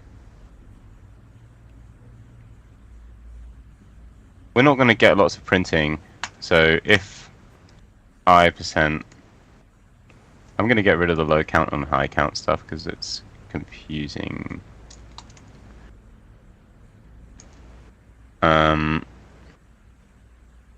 Let's do like 10, 100,000. Oh, we found the... Oh, I ran the wrong file.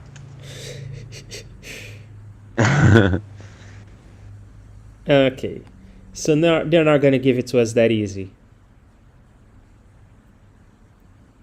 So we're going to have to find the cycles? Well, there are no cycles yet. What do you mean there are no cycles? Oh, yeah. Well, no, there might be cycles in the states. Well, if there was a cycle in the states and we press the button, we would have an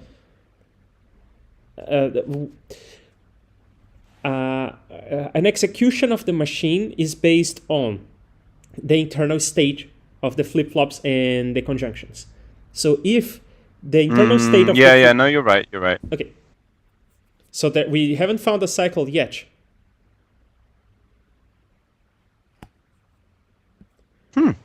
So they want us to think about this in a different way. I suppose, and I think that the way they want us to think about is what you proposed to do yesterday, which is a demand-driven approach. And yesterday I said that it was probably not the best idea because we had multiple accepting nodes and only one input, but now it's the opposite. We have one output, and I guess what we need is to trace back the propagation of signals that would make that possible, that would make the Rx go low.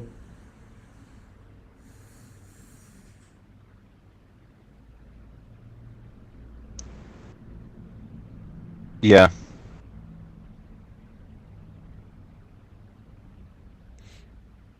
I see. Start with RX.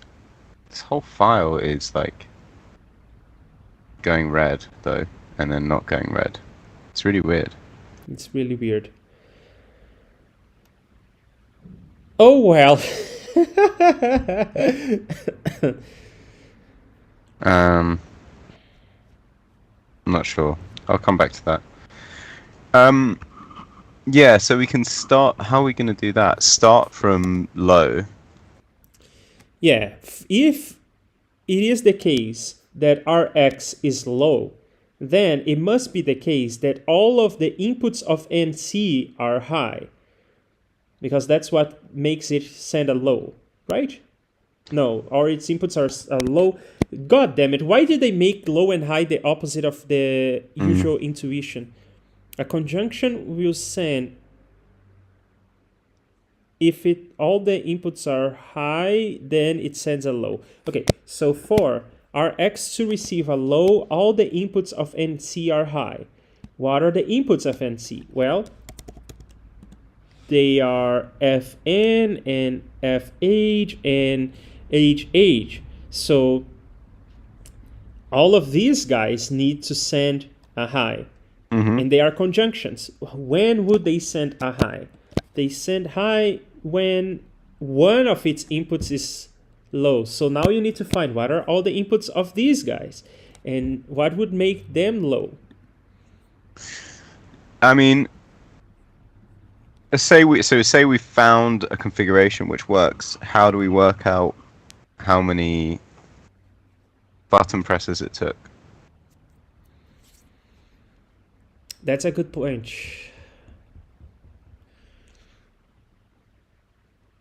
Perhaps we don't find a cycle, but we find a pattern.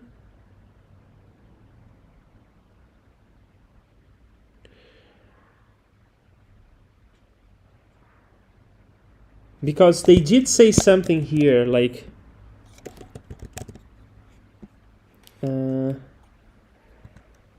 yeah, they say that this is more interesting.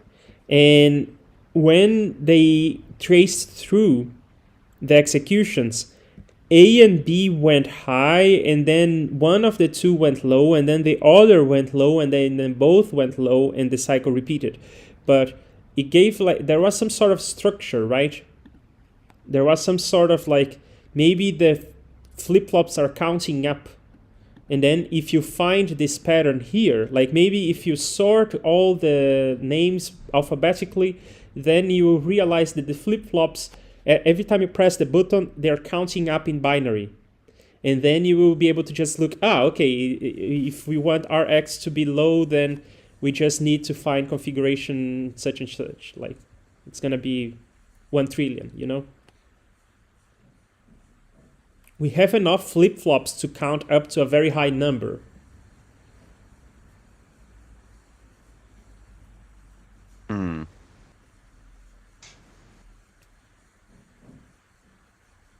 Yeah, I'm not seeing. Sorry, can you repeat what you said? Yeah, what I'm thinking is maybe every time you press the button, You find a yeah. you will change the internal state of the machine in a predictable way. Yeah. So we can test that easily because we here have a way to press the button and print out stuff. So we could here console log the graph keys. We could print the state. And then I will want to have some sort of order to this. Maybe the order is the order in the inputs.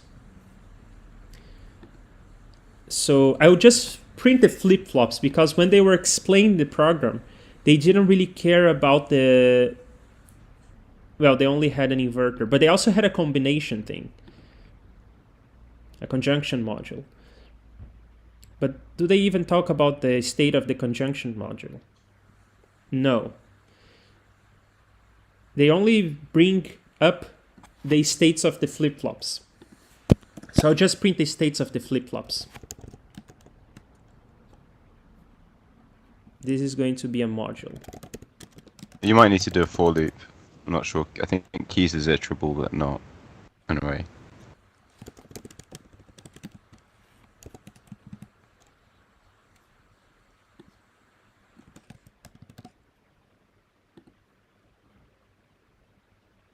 Why did it turn into a search? Don't know. And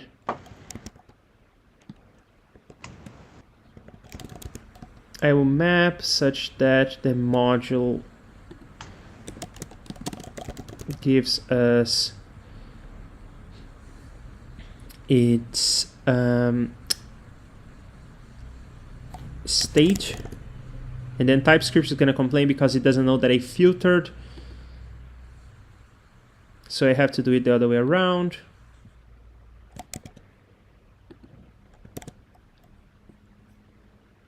So if my module type is flip-flop, then that, otherwise undefined, and filter my X. See, I am using X. Lovely.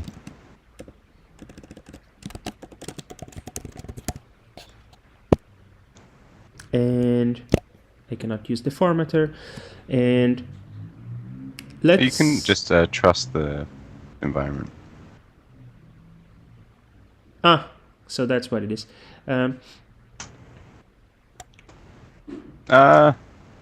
It's probably a bit difficult to read that way. So how about we don't print just this, we don't just do this. We also reduce, starting with an empty string. My previous value is my Can I do this? string. Yeah, go ahead. Okay. I just do... I don't know.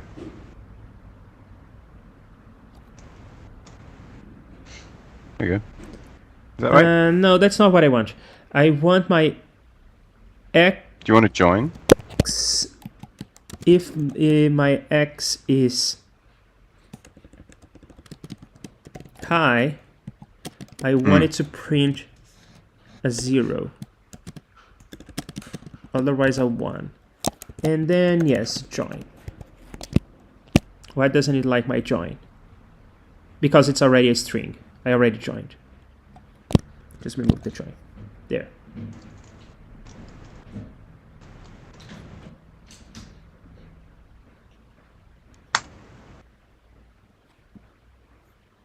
You are in the wrong folder. Thank you.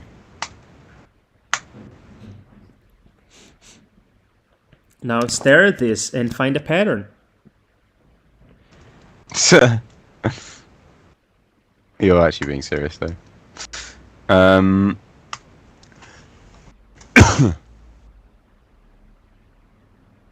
What if we sort the module names alphabetically? Oops. Oops. I goofed up. Okay. I stopped typing. Okay. I just wanted to see it with dots. Might be easier to see. But, okay. Yeah, okay. I want to introduce my own thing here. It's gonna be dots and poop emojis. No, poop emojis take a longer space. It's not monospace just anymore. So I'll do a heart. Just whatever you do, don't do a hash. Oh, the heart is also not monospaced. Okay, okay. So I'll let you have either a dot or a hash. X. No. I do wonder what is the most. I see a pattern. Oh yeah. I kind of do. This shape repeats here, and this shape repeats here. I'm starting to sound like one of the people with tinfoil hat, but I see a shape here that repeats every other press of the button. So maybe my idea of there is a pattern, it may hold. Yeah. Should I kill this terminal and start it again? Yeah, I think I need that. You're in the wrong folder. How's that? That is nice. So I see a pattern on the left, and I see patterns here as well. So Maybe if I sort the keys alphabetically, then a pattern will be easier to read. Let's see. I will want to start by sorting module A, module B, such that the module A dot name minus module B dot name. But of course, minus doesn't work on strings, so Dot locale compare. thank you. Yeah, take it away.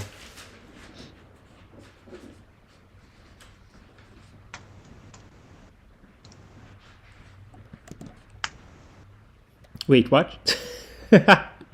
I think we got rid of this for some reason. Oh.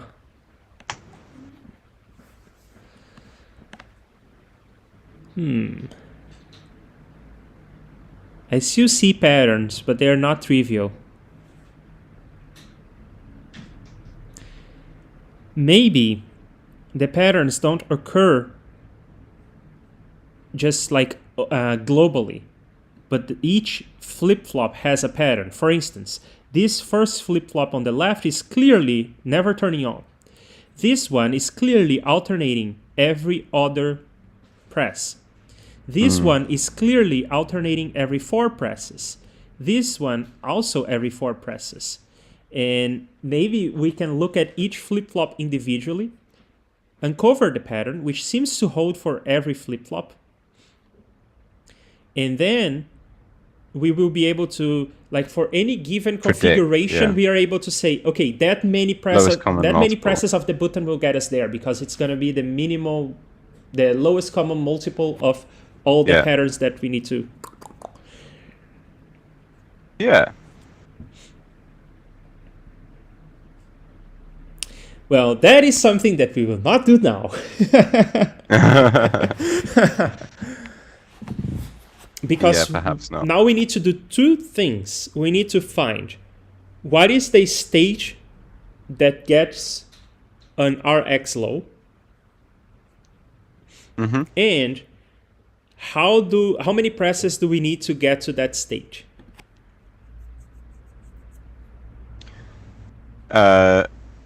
We need the state, which would be interesting to see as a new line. But so this is, and I bet that state has something meaningful to it. It's gonna be all hashes or all dots, for instance. No, I don't think so.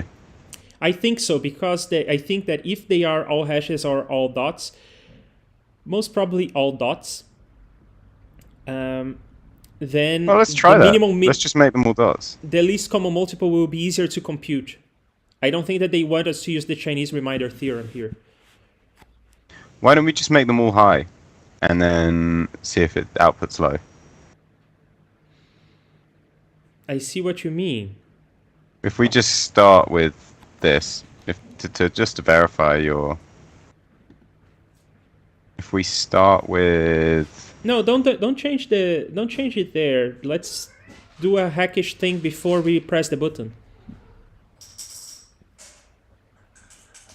well, No, I don't want you to change it there, because I have an intuition that there is a special stage, but I don't know what the special state is. So my proposal is, before we start pressing the button, how about we just hard code a stage? okay. So, for instance, for graph keys,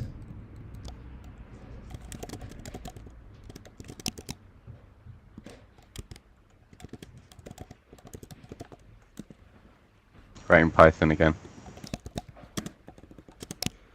if my module type is a flip-flop, module state equals, I want to say high, and if my module type is conjunction, then I want my inputs Oh, wait, Yep. does it even matter? Yes. I want my inputs.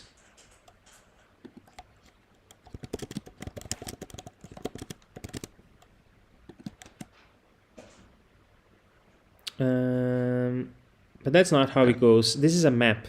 So Dot values, and then, well, that's not going to help, is it? keys, Yeah. and this is a key, and then I module inputs set key to high. Yeah, that's what I wanted. All right, let's run it.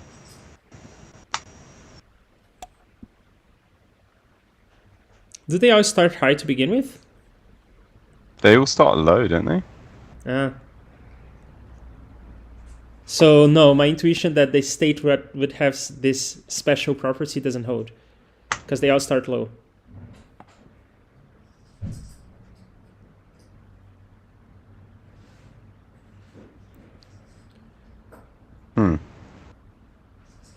This is weird to me, though, that when we print the module state, let me just print one like this.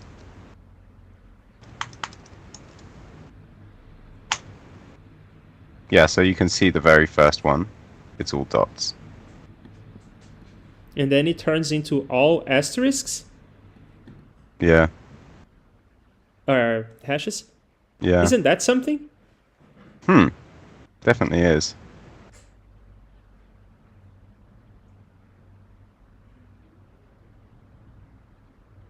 There No. is some counting thing happening. The fact that one of them alternates every press and the other alternates every second press, this machine is counting up. It's a binary counter.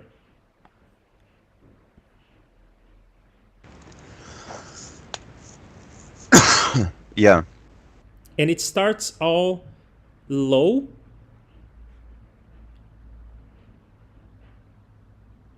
And yeah, this machine is definitely a binary counter, isn't it? Can we just run it again so we don't have double lines?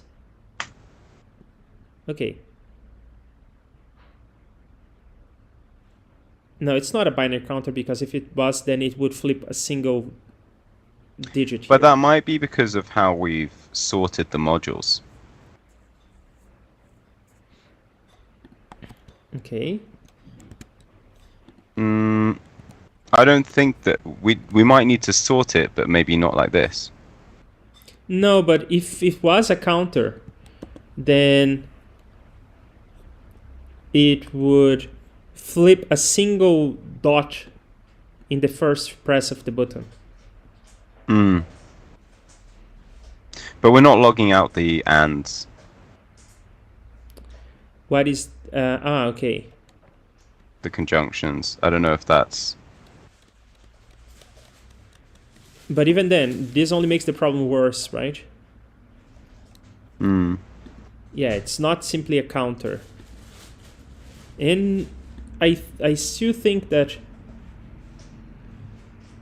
no, maybe the state of the conjunctions is also relevant. So we may need to find even cycles in the states of the conjunctions.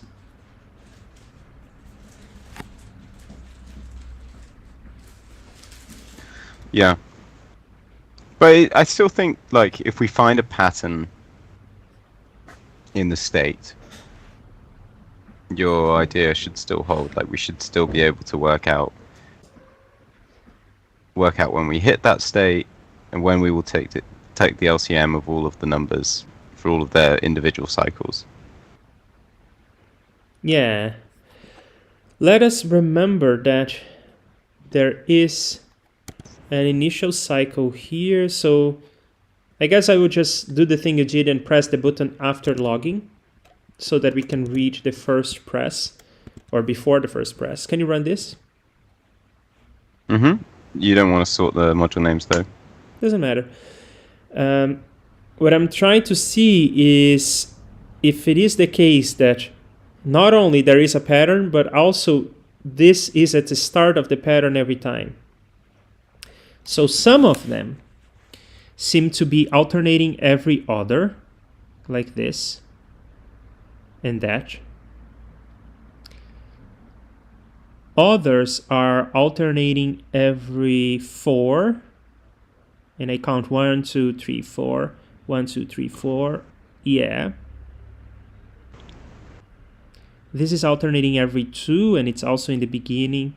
This is alternating every 4, and it's also in the beginning. So yeah, not only there are cycles, but we are at the very start of all the cycles. So a simple LCM will do. We will not have to use the Chinese reminder theorem, luckily, because I haven't really understood it. Me neither, that's for sure. Okay. And also they stay on for a few cycles, right? Yeah. But it's all interdependent. Is there a different, like, data structure we could use? You mean to store this state? These cycles, these kind of... Yeah. Like, is there? It just feels like maybe there's a different way of representing the problem entirely.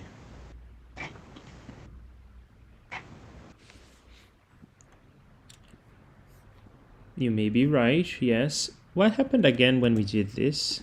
Can you run this version? Save it, yeah.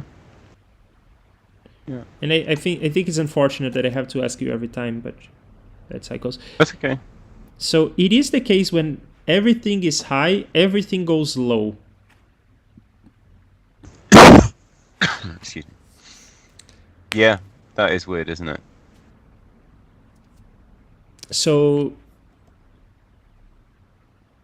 yeah, for sure, that's the way to go. We need to find what is the configuration that will make our X receive a signal. And then we are able to get to that configuration using the patterns.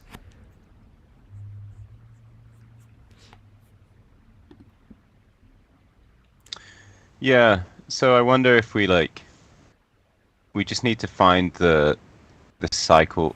Well, as you said all along, just find the cycle in each, the cycle length in each node. Which is easy to do because all we gotta do is for each of the modules, we need to count what is the I that I have seen a dot for the first time. As simple as that, and that's the length of the cycle. Can we also, I just want to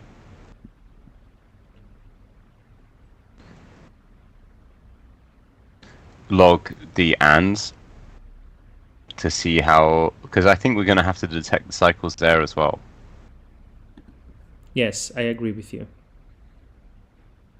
So if this is high, then we should output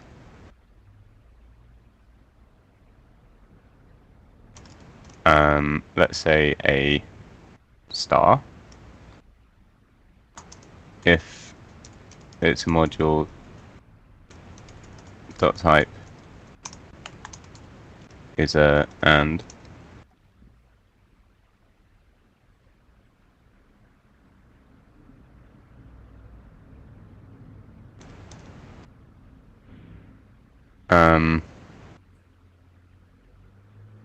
what am I doing wrong here? You don't want to print out an output. It doesn't even make sense. What we are interested in is the inputs, what are their states?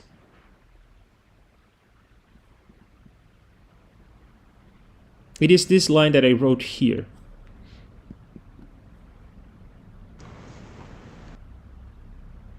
No, it's not. Yeah. It's not that line. So if it's a flip-flop, then It's this line. we can use that. So I think this should be just be dot, if it's yeah, and I think this should just be dot. No, wait a second. No, explain to me what are we doing? Why are you printing the output? That doesn't make sense. That's the same as the state. No, they stage for okay.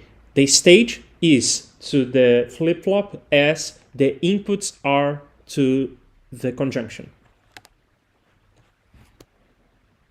Right, but for the conjunction, the output is just formed from the inputs. But that doesn't give us enough information because the output is a product of many inputs, and we need to get all of those inputs right for the machine to do the right thing when we press the button. You are losing information by printing it out this way.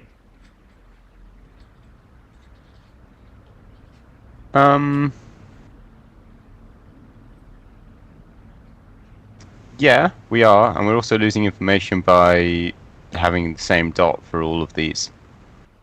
But No, I don't see how. we are losing the connection between what was the name of the module that produced this dot, of course, but we are not. Yeah. We are not losing any information about the internal state of the machine, and here you are not printing the full state of the machine.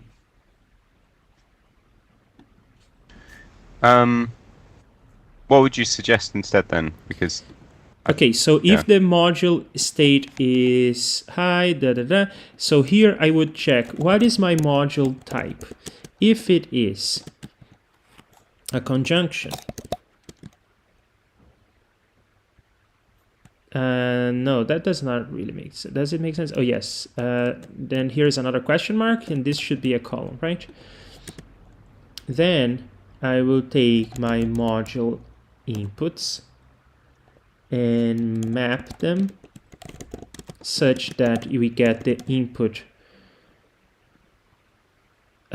No, again, keys. Oh, geez. could we? Okay. Well, in this case, values actually.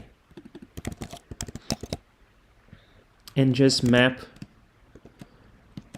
a value, which is a signal. And then do something like that.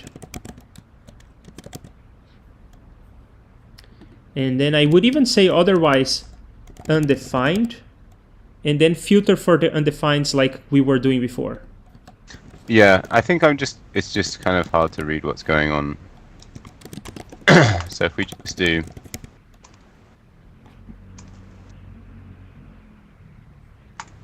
and then we can do this.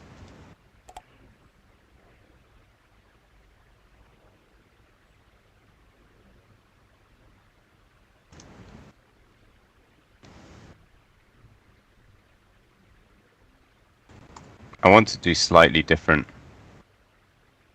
I see.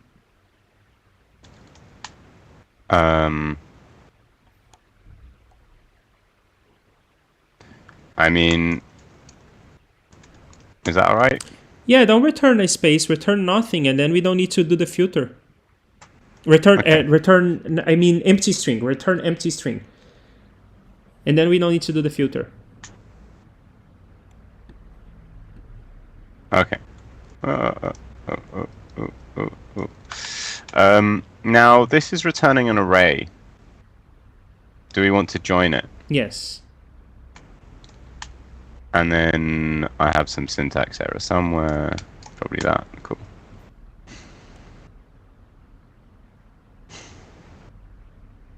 Okay. Let's have a look. Why is the initial state different? Ah, okay. It's just because you're using different characters. The initial state is always, everything is low. Well, actually, everything is high. Do we still have that? Yeah, we still have that hack thing. Oh, that's why. Yeah.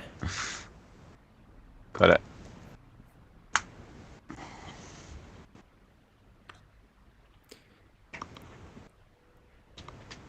And I see some interesting behavior in the hashes. The hashes being the conjunctions. Some of them turn on and don't seem to turn off anymore.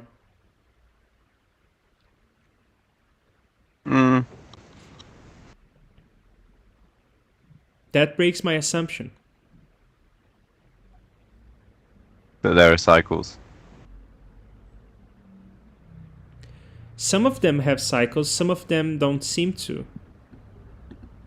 Could we try this? I know you don't agree with it, but I am curious to see.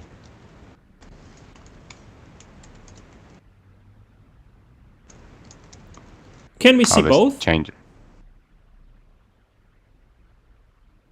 May I change the code? Sure.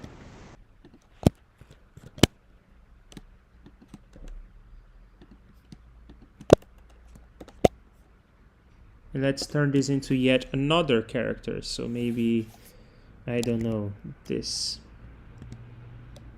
Beautiful.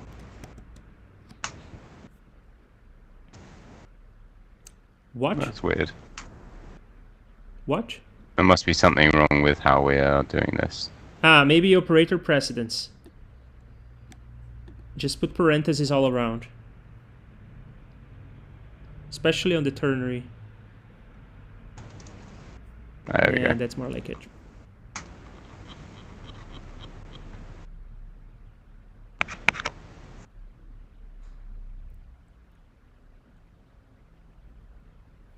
That's interesting.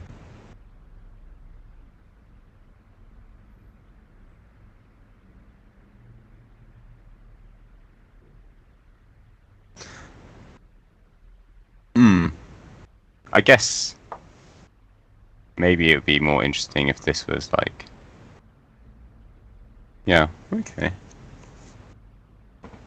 I mean, we might need just more data to see the thing cycle.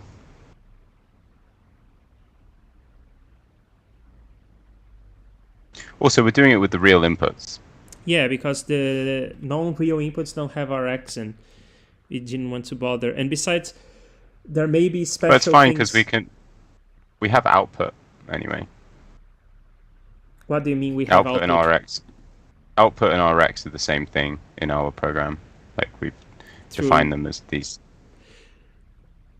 Can we run this on example 2, because then we would perhaps spot the pattern that I was talking about that is described in the text of the program, the puzzle? Yeah, I think 100 is too much, isn't it? Wait, for example 2, this thing should convert. Oh no, it will cycle, yeah. And why are we printing these eyes in the middle? I don't want to print the eyes. They're making the text harder to read. I think we do need a separation though. No, just don't print that. It will make the pattern harder to spot. Yeah. Wait, why did I even do that ever? Oh no, this is just if we reach the terminal Yeah. case. Do we need that anymore? We do need that eventually. Well, we will compute that in a completely different way, but leave it there as a comment for the time being. And okay, now when we are able to spot patterns better. So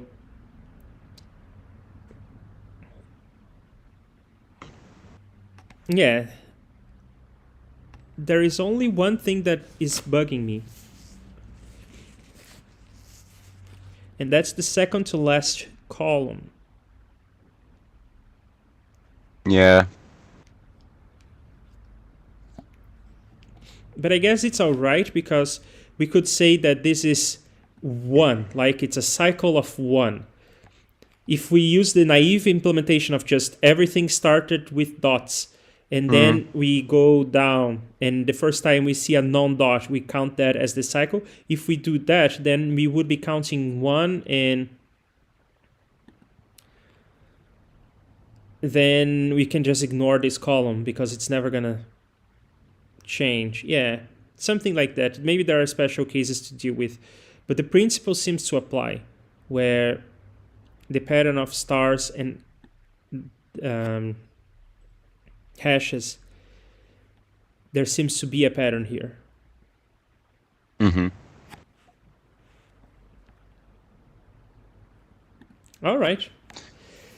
All right. All right. It's 1 p.m. It is. How are you feeling, energy-wise? I want to get out of here, and tomorrow I will be traveling, so unfortunately I don't think I can meet tomorrow at all. But Oh, okay.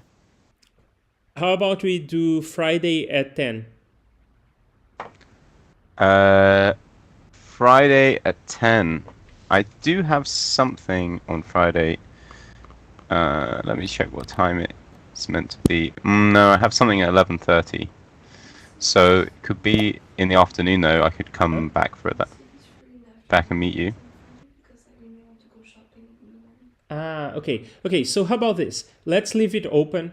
We will text and Okay. we will decide. Yeah. All right. Sounds good. All right. It was nice talking to you, David. This problem is fun. I'm liking it. I'm liking it a lot. It's tricky. It's tricky. And I think we're both pretty tired today, but we did well. Yes. And at the very least, we were type safe.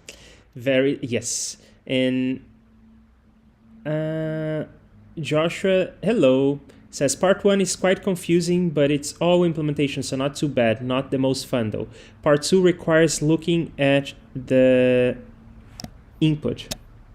Yeah, I think that's what we are doing to some extent. I wonder if there is more that we can detect on the inputs, like if these double letters have any meaning to them. They like spell the answer or something. Wouldn't that be fun? I don't think it's spelling anything because these are all consonants. Wouldn't it be great if this one had a part 3? All right, Leandro. Yeah. It's been great fun. Yes. Thanks for everything that you do, David, and I will see you soon. See you soon. See you Bye. soon. We'll text. Bye-bye. Thank you for watching the stream, you know how great it has been. Or maybe it sucked, and I am glad that you stuck with me. And so we'll be back together for some more coding or talking or chilling. The next time I'll be streaming.